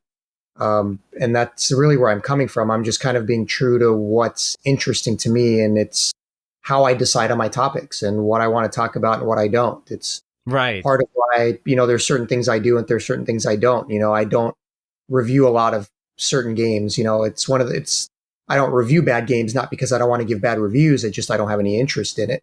So it's kind of the same thing. If I had to review a game that I hated or that sucked or I wasn't interested in, it would just be a terrible video because I have no interest in it. So it seems like everything I talk about, I love, but that's just because I choose to make videos about things I care about or that already interest me. Maybe the situation you get yourself kind of pickled in is something like a game that's like based on a nostalgia property, and then it comes out, but it's like a newer version of it, and then maybe that might not be all that great. I don't know. I mean, R-Type Final 2 I wasn't a fan of, but I don't know if that's really that big of a thing with PC Engine games, so maybe you never need to worry about that too much. Yeah, I mean, either way, it's just one of those things where I don't consider myself a reviewer anyway. So, if I'm making a video, it's because I think it's cool or it's something I want to do a video of. That's true. It's not because, hey, this game came out, so I need to review it. Yeah. My channel's kind of all over the place with its content. So, all I know is that that's how I decide on what I do. It's what looks awesome or interesting. It's not only nostalgia. I mean, we talk about indie games and new games and things that are awesome that I want to talk about, that I want to let people know about. So I try to balance it out a little bit. But at its very core, I mean, myself and my audience are coming from that place, and that's what I tap into with my videos because that's what gets me interested in the first place. I mean, we're not doing this for the money. We're doing it for the hobby. And if I'm not having fun and doing something I want, then what's the purpose of doing it? Yeah, okay, cool. Because I wanted to get into this topic to kind of close things out, which is sort of the ups and downs of the YouTube life.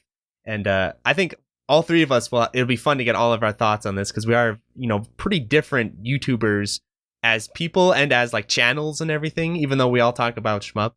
And so in an interview I did on a Spanish podcast, which was really fun, they asked me, Mark, are you a full-time YouTuber? It's like, and do you consider yourself a full-time YouTuber?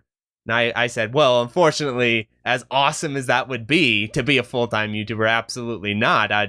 It would not go well financially. No, I have a 9 to 5 and everything. But I did say that I consider my YouTube channel my second job. I don't consider it just a hobby. I consider it just a job. And I crossed that line a few years ago, maybe a year ago or year and a half ago, because the amount of time that it took to invest into this channel was literally like, you could not justify this as a hobby anymore. And my family are like, okay, if you're doing this, it's like, okay, you got to do it for real type of thing. And so, like, I do consider my channel my second job. And I feel like it comes with pros and cons to that, where like you do end up like laying in bed at night thinking about your sub count and shit. That's kind of a con. But the pro of it is that I feel like it's really helped give me clarity as far as my goals, what I'm trying to do. And it's actually easier to justify in my regular life now because like I get a small amount of money for it that I can use to pay bills and crap. And I remember one of my goals when I first decided, okay, I'm going to try and make this sort of a second job, even though I could easily go out and get a real second job and make more money easier. But, it's not a passion type thing. Is that wouldn't it be cool if one day I could pay my rent with my YouTube money, like at least once, like the entire rent? And I think I'm coming pretty close to that goal line of being able to pay my rent with my YouTube money. And so for me, I nowadays consider it sort of a second job, which has pros and cons. But for you, Shmup Junkie, it sounds like it's still more on the hobby side, and maybe that's a healthier place. What do you think about that? Personally, it has to be a hobby on my side because the return on time and investment is so minuscule that it I can't consider it work. I mean, if I took the amount of hours I put into each video and I divide it by what the videos make, or Yeah, if people you don't add in understand everything this. else, you're talking about pennies. So I mean, Yes. we're not talking about minimum wage. We're talking about pennies for hours. I mean, it's compared to what you put into it. So I have to see it as something that I just love doing. And if it wasn't for the fact that I started this around the COVID time, so Right. I already had been running my own business since 2006, and I'm lucky enough over the last few years to be able to work from home most of the time. And then COVID forced me to be working from home and stay home and not go out anywhere nearly as much as I used to. So I wouldn't be able to do what I'm doing if I didn't work from home. And if it was a second job, I couldn't put enough time into it. So really that's how I see it, because, my main job covers everything that I need to. And obviously I'm older, so I'm a little bit more established. And so to be fair, That's true. I don't need the income from the YouTube side. So I'm completely doing it as something now would I love to be able to do it as a full-time job for it to make so much damn money that I didn't have to do anything else? Of course. I mean, that would be awesome. I mean, any of us would love that, but realistically for that to be the case, we would have to have 1 million subscribers. Insane sub counts. It would be, you're talking 500,000, 1 million. It's not attainable with a shmup channel. No. It could be attainable with something else. But I will say this, and also we live I'm sure as human beings, we live in completely different scales of, financial worlds, right? But so for me, I remember when I was doing this, a lot of people were telling me don't even think about the financial side of things. Don't even think about it. Otherwise you're going to go shoot yourself in the head or something. Don't even consider it. And so for a long time I didn't. And then I felt okay, I'm going to sort of branch out a little bit just to make that little bit of extra money. But I will say for me, there's no way I can just walk out from my regular job and be peace, I'm going to be on YouTube, bitches. That's not going to happen.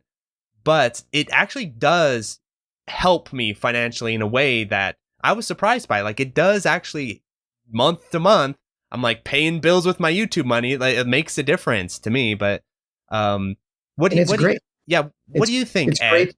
Oh, go ahead, Junkie.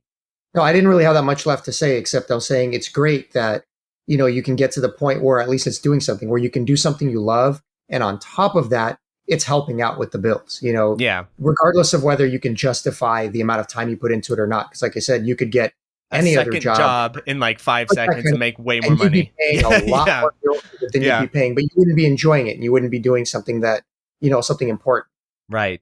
Yeah. And I guess what I'm trying to get at here, Junkie, is this is coming from a place of fondness for your channel, just so you know, is one of my fears that I've seen over the years is that people who do it as a hobby, they have this sort of initial, there's a channel like this. If you're listening, shout outs, my dude, I miss you. But Shmup Master, actually, your channel and his channel remind me of each other quite a bit. And he had great video editing too. And he had his own thing he did in his own life, and he kind of did this as a hobby.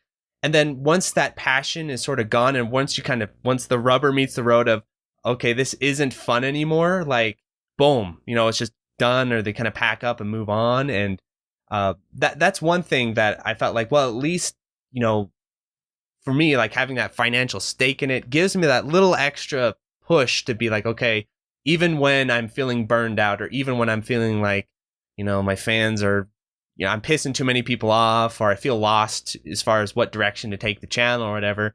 Having that sort of stake has helped me, with clarity as far as, okay, I'm still getting some kind of payback here, so it keeps that motivation there. But I guess what I'm wondering is, do you anticipate there might come a time in the near future where you're I'm just kind of, I've said everything I have to say, or do you think, or is it you're getting more and more invested and it's bringing you in more? You're asking me? Yes, I am.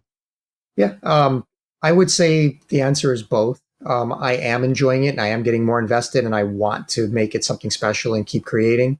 But at the same time, like I said, if there does come a time where, I think I've done everything I'd like to do, or I'm not enjoying it as much anymore, I'll have no bones about hanging it up. At the same time, I'm not going to leave people hanging. It's, all of the people that are enjoying my content that much, means a lot to me. So that is true. Yeah. It's not one of those things where, and I can tell with the comments. So it's not one of those things where I'm just going to be all of a sudden disappear and just not care. I would do it the right way. But I would do it. And I think that's important for all of us in life. Like no matter what, it's not just our channels, but anything at some point, we all move on to something else. Right, Classic yeah. Gamer moved on and, there came a time where it wasn't right for him to continue anymore.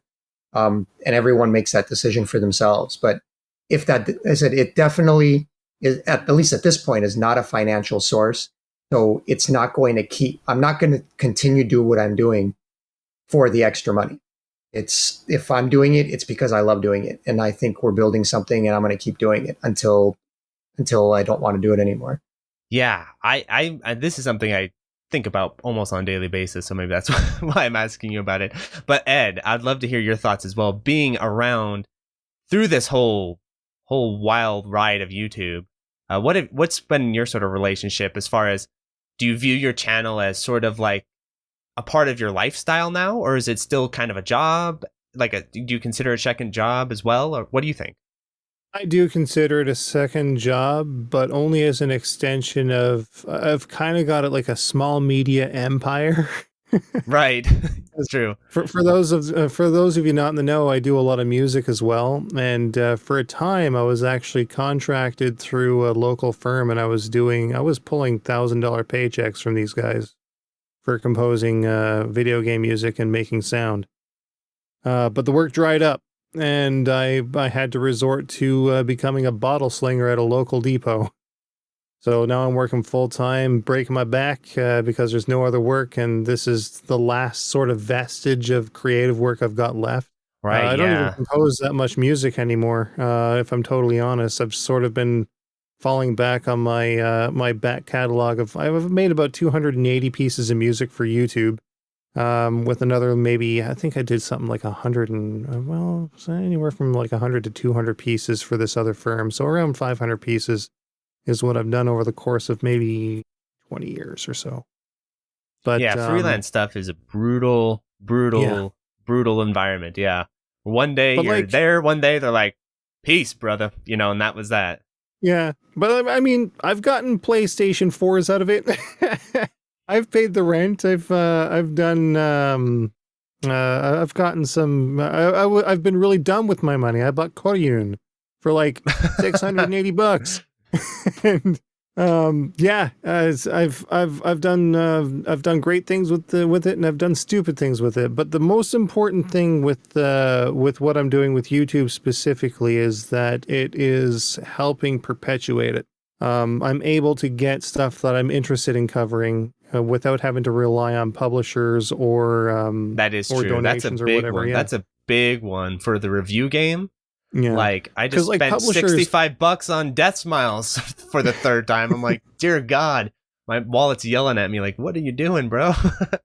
I have a really good relationship with a couple of big physical publishers, and we do get hooked up frequently from them. And at the beginning of any of my videos that I do anything from a publisher, I always say that it's made because of a copy provided by XYZ publisher. Right. But I've always stuck to a no bullshit policy. If I like the game, I'll say it, and if I don't like it, I'm going to call it out. Yeah, and I have you, not to mention specific publishers, but like, I always wondered, like, maybe I was pissing too much people off at Nintendo Life with my negative reviews, because maybe I was pissing off the publishers. They're like, bro, stop having this dude write negative reviews about us or whatever. When you've done, because I don't really have any sort of publishers that reach out to me all that often. Do you feel like it's easy to navigate that, or is it at times kind of sticky because you're like, maybe you don't want to send me this game this time around, or has that been an easy thing to? Because I've been thinking about this. I've been worrying about this. I sit at night worrying about this. Like, oh my God, what if publishers want to start sending me stuff? What do I do? Yeah, there have been a couple of times where I've been like, I don't know if these guys are going to contact me again. I'm pretty sure that I'm responsible for sending Kayak under. RX and Raijin was not a very good game. Oh yeah, I remember that game. There was just too much going against it, and I'm going to be honest. It was the most I was super hyped up for that game. You couldn't measure the amount of excitement I had to play this game. It looked great, but getting hands on, man, oof, no, it wasn't great, and I had to rail it.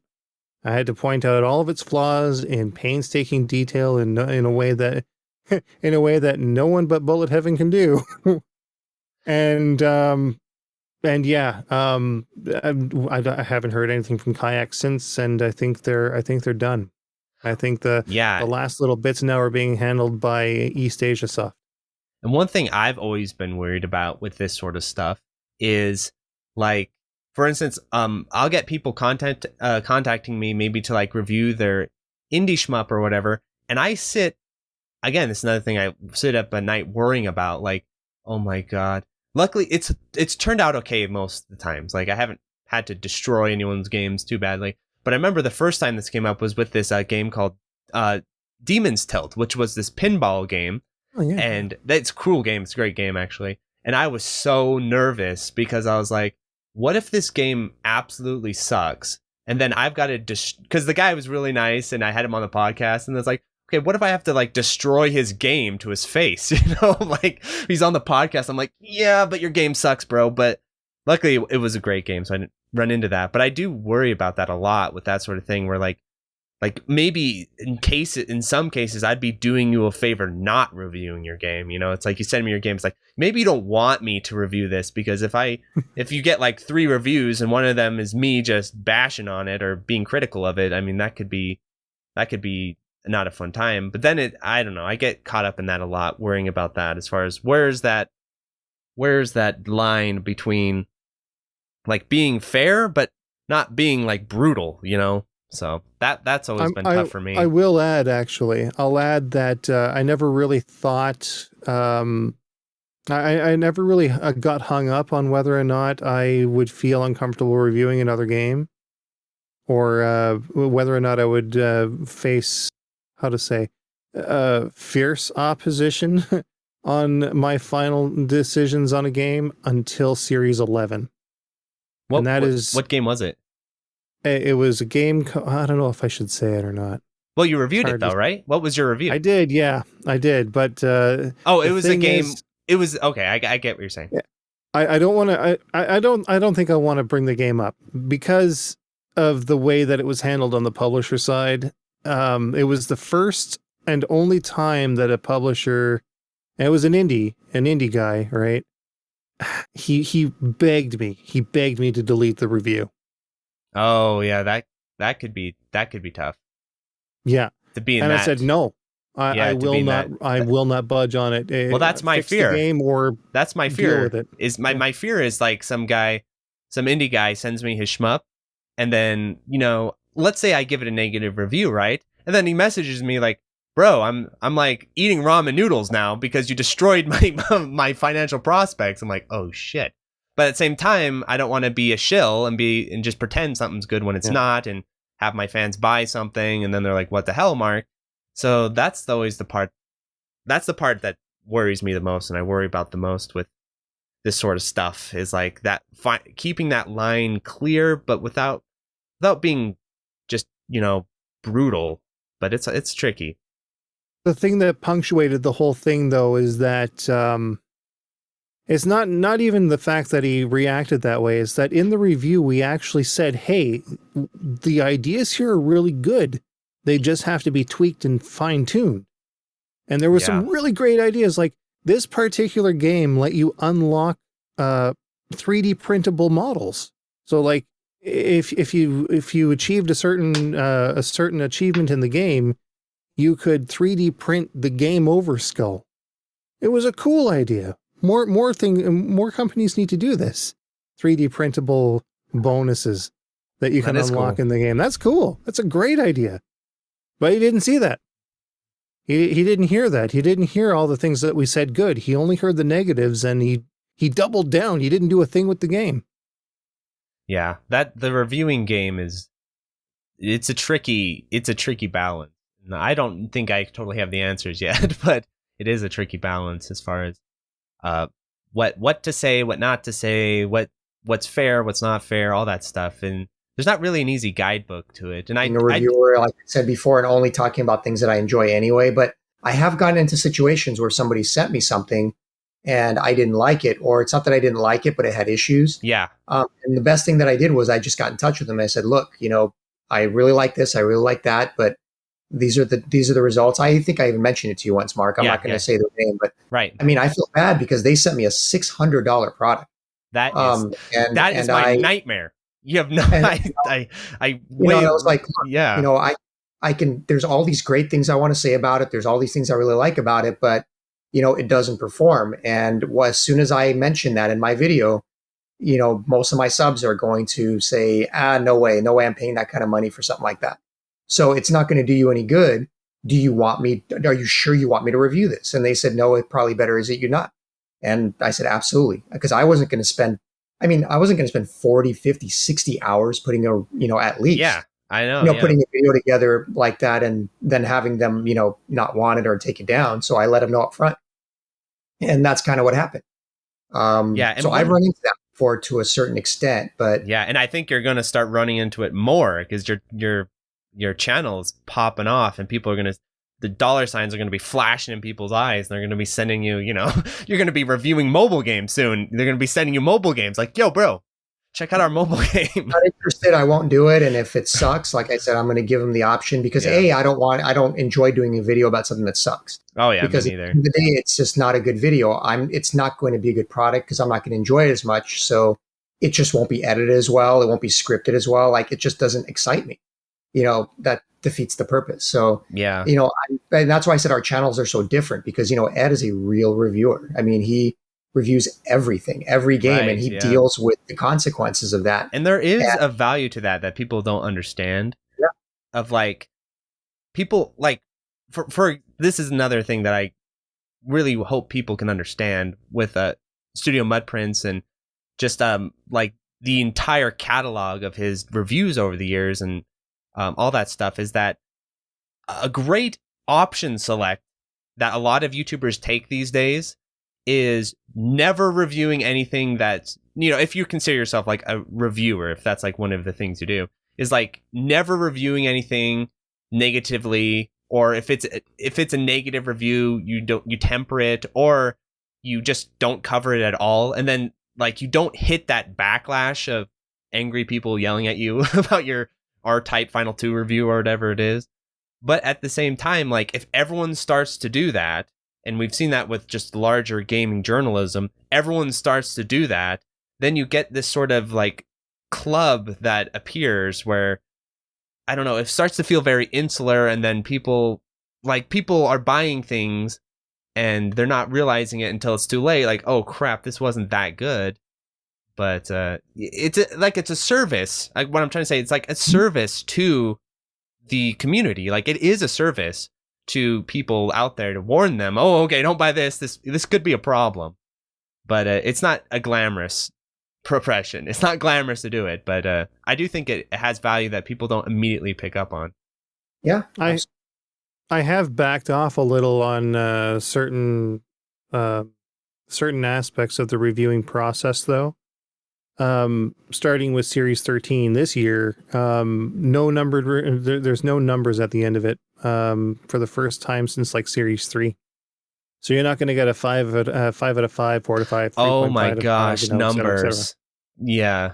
What I've done instead, you can still kind of guess where the number might be, sort of, if you want to be creative about it. But now it's must play is like the highest rating, and then highly recommended would be like a gold, and then worth playing is a silver, then like a questionable game is bronze, yeah, and then like a game that you should avoid is the black X. That's the one that's actually the rarest type of review, an avoid. Because there are very, very few of those. Yeah, like usually because those types of games, they don't get enough even push to even show up on your radar, right? Like those Steam games from hell, like they're not even showing up on our radars. So usually if someone's appearing on our radar, there is usually some quality to it. Now where that quality is that's where it gets the rubber meets the road type of thing. But I think that's a great direction, Ed, because I have grown to hate numbered reviews, and not because I'm trying to be a hipster, but because you cannot communicate things with numbers anymore because it's been so inflated. Basically, there's only like 3 numbers. It's like 7, 8, 9, or 10, right? Like if you if you put a Well, 4, 8, 9, or 10, really. Yeah. 8, 9, or 10, right? Like those are the real numbers. Anything below. Anything, like I don't even know what some of my scores were because the scores were revised, let's say. But I remember though, I gave a game like a 10. It was a Darius Cosmic collection. I gave it a 10 because I was like, all right, this thing is, this is a 10 if I've ever seen one, right? But that was like, no, you can't just give Darius Cosmic collection a 10, right? You can't do that. So it's because it's not 100%, it's not the Legend of Zelda Ocarina of Time, or I guess, or whatever the logic is. But at the same time, like, you give something a 2, that's like basically saying you should go arrest the developer, send him to jail, because like 2s, who gets a 2? That's like a completely useless number. Really, it starts at 7, 8, 9, or 10. And then if you give something like a 5, that would, like, logically, that would say, oh, this is an average release. This is kind of like, it's on the line. You could buy it, you could not buy it. But you give something a 5 today, again, it's like you want to punch the developer in the face or something, as far as like how insulting it is to people.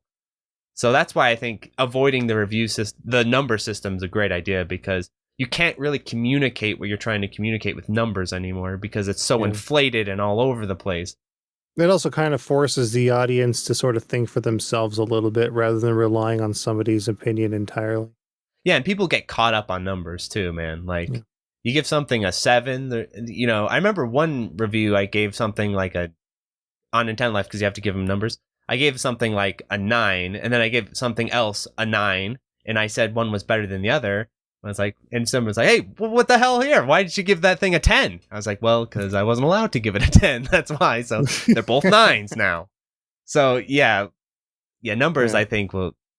The advantage of them, of course, is like the Metacritic stuff, getting into Metacritic. But since I have had no luck trying to go down that avenue, and I think that's mostly, you have to be sort of like a print to get into there, right? Or do you?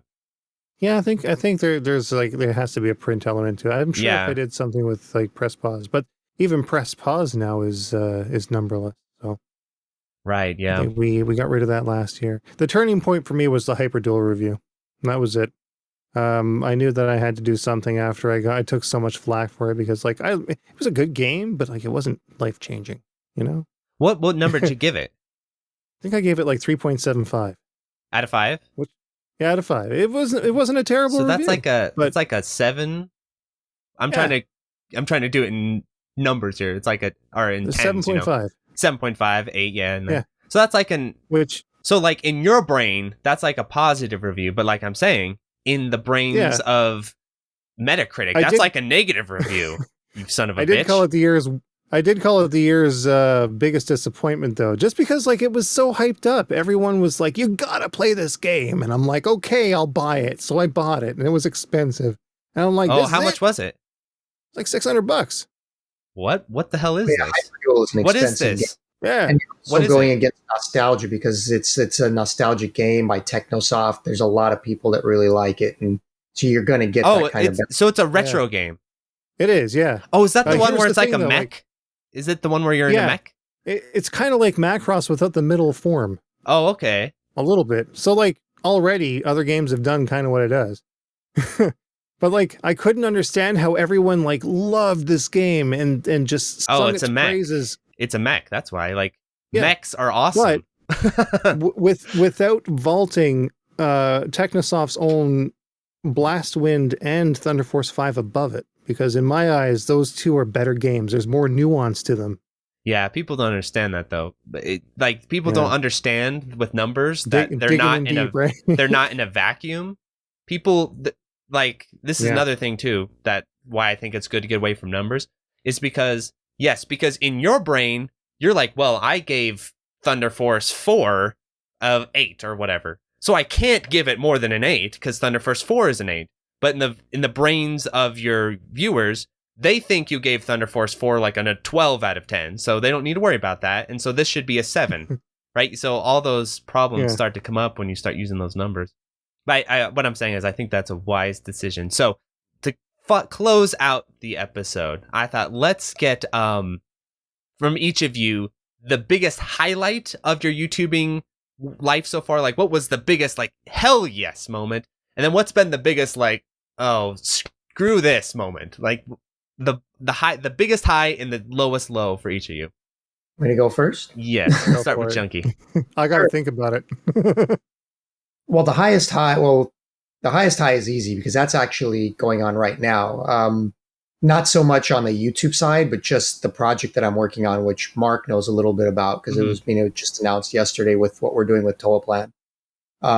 Just this whole thing of, I've been working with, Japan and, Toaplan with super cool. with Tetsuya Uemura and Masahiro Yuge and, my counterpart in Japan. What working on when you say finally, counterpart, like a Japanese YouTuber? Well, I wouldn't call him my counterpart. No, he's not a YouTuber at all, but he's basically a friend in Japan. Oh, okay. Who knows these individuals and who's friends with them and has been wanting to put a documentary together for a long time with them and has been working on this project and brought me in several months ago. So I've been working with him on it, and we finally went live, and it's this huge thing, and we've got the Kickstarter up, and if people oh, sorry. If it doesn't happen, it'll be the lowest low. Oh shit! Yeah. Okay. Well, because give us some hard numbers here. What's it at now, and where does it need to go? Well, it literally just went live yesterday. I mean, it's been barely 24 hours. The Kickstarter goal is $75,000 because that's what it's going to take to make it happen. Smokes. I mean, this is a full-on professional documentary. It's not just a YouTube video that I'm putting together. I'm just a part of the puzzle. I'm going to do the editing, and I'm, co-directing with my friend.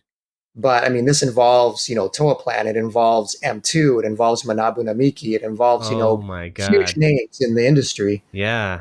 So you walk into the M2. You could potentially walk into M2 Studios and stuff. Well, if I'm in Japan, I could. I mean, I'm not, but I mean, he's the one that's going to be, interviewing them and all that stuff. But at the end of the day, it's such an exciting project, and it's so important that, it's just, awesome to be part of it. And, at the same time, it could not happen. I mean, we're doing well. I think we're up to like 15 or 16,000 in the first 24 hours. Oh, you're cooking. The 75,000 we have to do. But I mean, what's the cutoff date? It's a long way to go, and it could happen. It could not happen. So, we're just going to see where it goes. What is the cutoff date on this? It's 30 something days. So, I mean, it'll be the end of January. So we've got till the end of January to get it out there and just get as many people in the entire community to know about it, whether through magazines and, everybody else. And I'm sure all the people involved will do their part. At some point, M2 will hopefully promote it, and some of these other guys will. But, everyone wants to see it happen. It's just a matter of, can we generate enough money to make it happen? Are there enough people in the community to do that? I mean, we're selling signed PCBs, half of which are already gone. Signed Mega Drive games, stuff by them, so we're just going to see how far we can take it. I mean, everybody's excited, and, it'll be a huge bummer if we can't reach that goal for everybody. Yeah, I know. Fundraising, brutal stuff. But I mean, that's got a really cool name attached to it with Toaplan. People love Toaplan. So let's leave the lowest low open for now. Like I said, right now it's the highest high because it's, it's not something I ever even imagined, being able to do or being a part of, a year and a half ago. Being able to talk to these guys and literally, I mean, not directly because unfortunately I don't speak Japanese, but through my friend I can. But being part of it and making it happen. So I think we'll all be bummed if it doesn't, but we're not thinking that way right now. We just launched and we're going to do our best, damn it. Yeah. Well, you don't have to feel bad until it's already happened. Like, that's always my rule. It's like, you don't have to feel bad until it actually goes bad. Then you're like, damn it. But so far, it's looking good. So far, things seem to be popping off as they should. Yeah. And then, so that's where we are. At least, that's my answer to the question. Ed's next on this one. Well, I have to say, okay, I'm not going to let you go yet. Okay. So your channel's been like popping off and everything. So I definitely understand, like, maybe you never have like a moment that stands out to you as like, oh, this sucks, because your channel's so awesome. But has there been a moment of like burnout where you're like sitting there editing a certain video, like, what am I doing? What did that ever occur as far as like pure just man hour drain? To a point. I mean, I think, with the videos that I've put together that, I put a ton of time into, and you just think they're going to do really well and you have a great product and it doesn't. I mean, it's very discouraging, and I've just learned not to buy into it too much. I mean, it's happened with the worst Shmups video and other ones. And it's one of those things where you're really disappointed for a certain amount of time. And I'm like, but I'm not going to let that stop me, you try to look at the big picture, but look at all these other videos you did that are really great. Look how your channel's doing overall, so there is a positive side to it. So you get bummed and you kind of need to take a couple of days and step back. And, it's basically a rejection of your work. I mean, it's your art. It's something that you put a lot of time into, and, and it's not getting ignored, but it doesn't do what you expect. And yes, that's just the life of what we do. So I've learned to deal with that better now that I've had to, go through it. Not nearly as much as, you guys have been doing this a lot longer than I have. So it's a learning process for me, just like anybody else. Yeah. And I do hope people check that video out, because you did a ton of work on that video. And I love the little intro song and everything. And I do think, really, I don't think it was people watch the video and like 3 seconds in, they're like, no. I think it was that people are lame and they're like, oh, it's worst, and so I won't click on it. But click on it, damn it. It's a good video. So, Ed, you're up next. Highest high, lowest low. I think the highest high would have to have been being approached by a number of individuals to provide music for shoot 'em ups and shoot 'em up projects.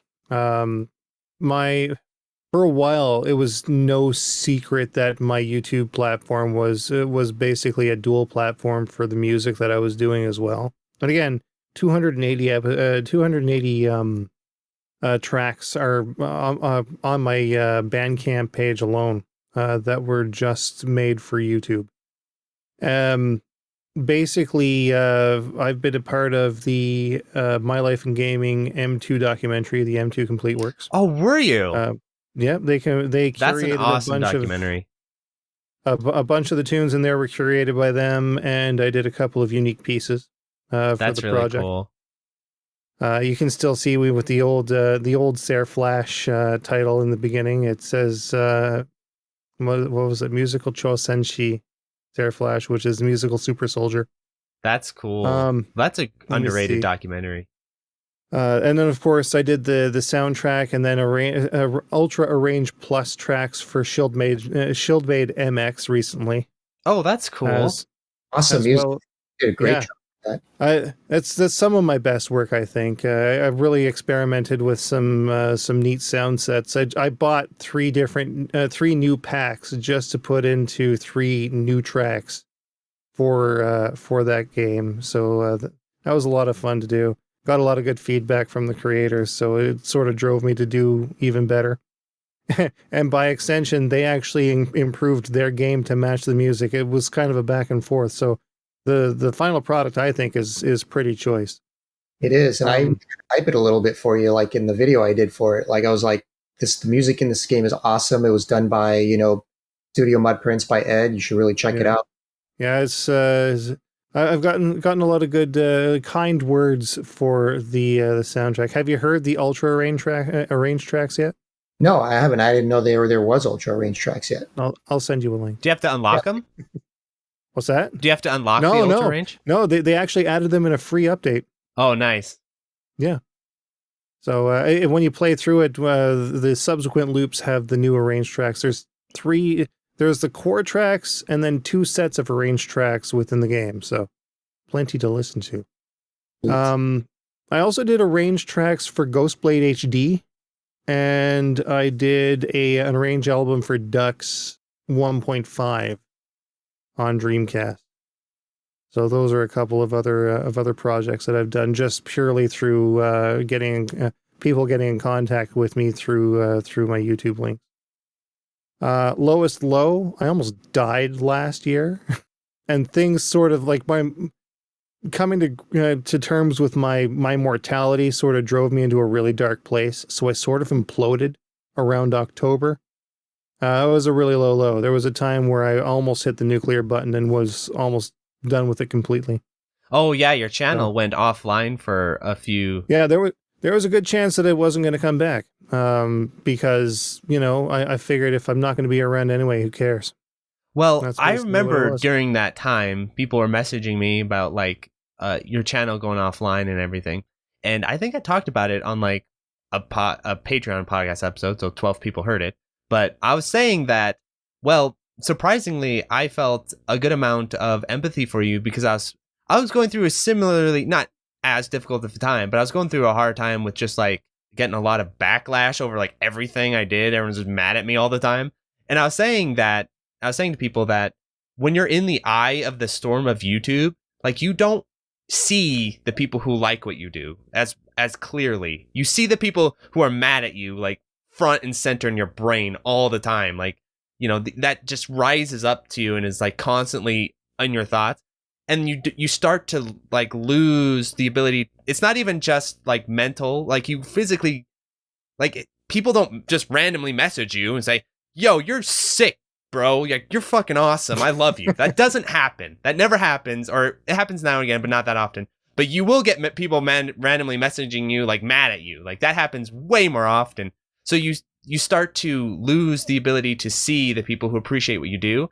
And the people who are mad at you just become front and center constantly. And so then you start to feel like everyone's just mad at you all the time. I felt that way, where every time I logged on to Discord or I put up a video, I just felt like everyone's mad at me all the time. And then I'll message people and be like, well, I'm not mad at you. I'm like, oh, okay. So I actually felt a good amount of sympathy because when you're in sort of the center of things at times, you can't really see like if you deleted your channel, the thousands of people would be like sad about it, right? You can only see the people yelling at you all the time, being like, "Oh, you suck, delete your channel," or whatever they say, So I don't think, and you can't really appreciate that until you have the YouTube channel experience. Because I remember I listened to an interview with Mark from Classic Game Room, not me, Mark from Classic Game Room, and he was talking about all this stuff. And this was before I had a YouTube channel, before I was in all that stuff. And I remember listening to it like, bro, what are you even talking about? Everyone loves you. Everyone loves your channel. Everyone talks about how great your channel is. This guy is just tripping. Like, what's his problem? And then I got into the YouTubing side of things and you start to realize, oh, okay, I see what he means now. Like, he doesn't know how many people love his channel. He only sees the however many people constantly yelling at him all the time. Yeah. So yeah, that sort of environment compounded with having a heart attack at 38 was kind of like not a great time for me. Right. Yeah. Definitely. So I collapsed. I collapsed like a poorly made flan. Well, like I'm glad that your channel is definitely still around. I'm definitely relieved to see that. Because it is a great piece of shmupping history, right? Like, it's super important. Hey, your words, not mine. Yes. You can write, like, on the part where you have, like, about, you can put a little quote. An important part of shmupping history, according to Shmup Expert Mark. You can put that on your about section. I'll put that in there right now. I think we've had conversations like that. I've told you the same thing, how important your channel is and has been. So I think we're both glad that it's still there. Let alone you, obviously. So I'll go with my highest high and lowest low, and they're actually pretty related. So my highest high, I'm going to cheat and do two because it's my podcast and I make the rules. So I'm going to cheat and do two answers. The first answer is absolutely the Dodonpachi score glitch reveal in Shmup Slam 2. That was a dream come true. I cannot tell you how obsessed I was with that glitch. I, for months, would like pace my room being like, what's the glitch? I'd open my window, yell out the window, what's the glitch? I just couldn't get over, what is this glitch? I could not get over it. And to finally have that be revealed to the world was deeply, deeply satisfying to me. So that was definitely part one. And then two was in the last Shmup Slam, where it was during the Katsupachi run that the people tuning in decided, let's just start donating piles of money to Shmup Slam for some reason. And so all of a sudden people are just donating all this money, and it blew, like, it's hard to communicate it at the time when it's happening, but it literally blew my mind. I couldn't believe it. I'm like, why are people donating to Shmup Slam? Why would they do that? Why would you donate to Shmup Slam? And so that was a huge highlight for me, because why it was such a huge highlight for me, not just because I'm all about the money, but because after that, I could walk out of my little shed, walk into the house and be like, yo, I made money. And everyone in my family were like, what? You made money? I'm like, I made money. It was like a validation of the channel. So those were my 2 highs. And I have 2 lows. The first low is 100% my fault, and I can't blame anyone myself. And it still to this day bothers me, which is during Shmup Slam. No, it was during the Shmup Kumite. This was Shmup Duels. Plasmo and I think it was Trap had a duel where or was it Shmup Slam? I can't remember. It was one of these events. Had a duel where they're playing Haka Mecha Fighter, and Plasmo loves this game. He talks about it all the time. It's a deeply underrated game. Well, I accidentally restreamed his video, not him like they're playing live, but I accidentally restreamed like some random replay of his. So like the entire run is Trap playing live and then his replay, because I just messed up on the URL or whatever. And so people didn't see his live run. I was able to sort of edit this later on a little bit, but that bothered me because, for one, Plasmo actually participating, I was really excited about that, and then I totally screwed him over on accident. I could not get over that for a long time. So that was a huge low. Is accidentally, and like with Shmup Slams now, I like quadruple check the URLs to make sure I'm not restreaming some random video. And then the second low was in my efforts to reveal to the world the Dodonpachi score glitch, I sort of pissed off WTN, and WTN is my favorite player of all time. So it'd be like if you're a basketball fan and you pissed off Michael Jordan or something. And I don't know if WTN is still mad at me or not, but that was kind of I always regretted that because I think it was just a cultural clash, like a misunderstanding or whatever it is, because he was annoyed that I was like saying that he should reveal what the glitch is or whatever. So those are my 2 lows, and I hope WTN one day likes me. Maybe he probably won't, but that's my highs and lows. I'd really like to thank you two for coming on the episode. I had a lot of fun. I think hopefully people will tune in and enjoy it. Any final thoughts before we head out? We're like the Triforce of Shmups. That's right. So I call the blue one Triforce of Courage for your spicy takes. Yes, I'll take that. I'm definitely Junkie is. So I mean, whatever that means, for whatever that's worth. Your Triforce of Power for your gigantic sub counts and yeah, the power, the editing power too. The editing power is mighty. Triforce of Wisdom on my side. Yeah, you've been around. You've been through it all. Around the block a few times. Yeah, I like that. No, we should make that a thing. Any final thoughts, Junkie? Gosh, well, it was good being on here, and it was good having the conversation. Like I said, I'm so new to this that my perspective is very. I wouldn't use the word ignorant, but it's definitely only having done this for a year and a half. It's easy to be bright-eyed and positive about things when you're new to anything. But it's refreshing too. But it's deeply refreshing. Well.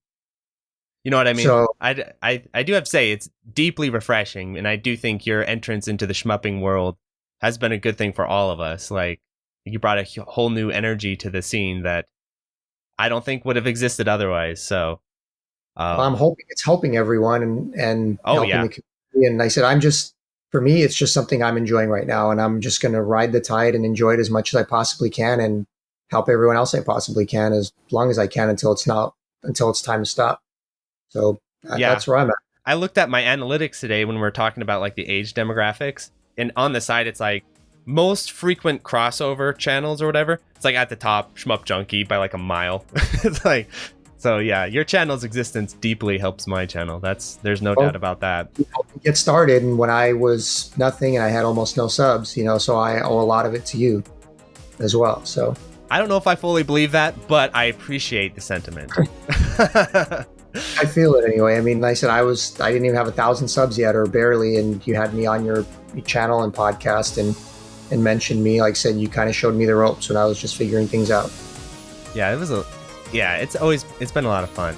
our collaborations over the year or two. Any final thoughts, Ed? No, I don't think so. I think we've covered everything that we could. Well, my final thought for Ed is do not miss his Star Fox one-handed run in Shmup Slam 5, because I'm going to be on the mic, he's going to be on the pad, or the stick, or whatever you want to call it, and we're going to be having some Star Fox action. Super L5. The Super L5. Etram, the one-handed bandit. Alrighty, well, adios, everyone. See ya. So thank you to the $5 patrons, 100, Dingo, Another Joe, Anthony A, Aaron Iodice, Aaron Solis, Ben, Blur, STG, Borgie22, Brian Reboot, Brian Shiver, Chris Yuzefovich, Chronic Burnout 3, Corey Mark, Daniel Savage, Darren Griffin, Delta Tango 6, Disco Stas Leia, DJ 420, Praise It, Dubs, Entropy, Eric H, FCK, Full Set, Retro Schmupper, Hausu, Ilya, Kiwi, JLab, JB, RPG, Joe Angelo, John Kelly, Gameboy Guru, K, K2, Kiko Man 589, Larridge, Malays, Mark Toms, Maz, Megadeth, Minung, Mechalin, Mitch L.Y., Queen Charlene, Nathaniel Davis, and Electron, Neon Dagger Games, Okula Kugels, Philip Mason, Portal 63, Rattlecat, Raul, Real Skeen, Riff Mason, Shane Sintiensky, SLW, The Boot Rex, The Real Ikuzo, The Dirty Screech, The Old Bensta, TRM, Sugumo, Twilight EX, Plasmo, and Utakaya. Thanks for watching.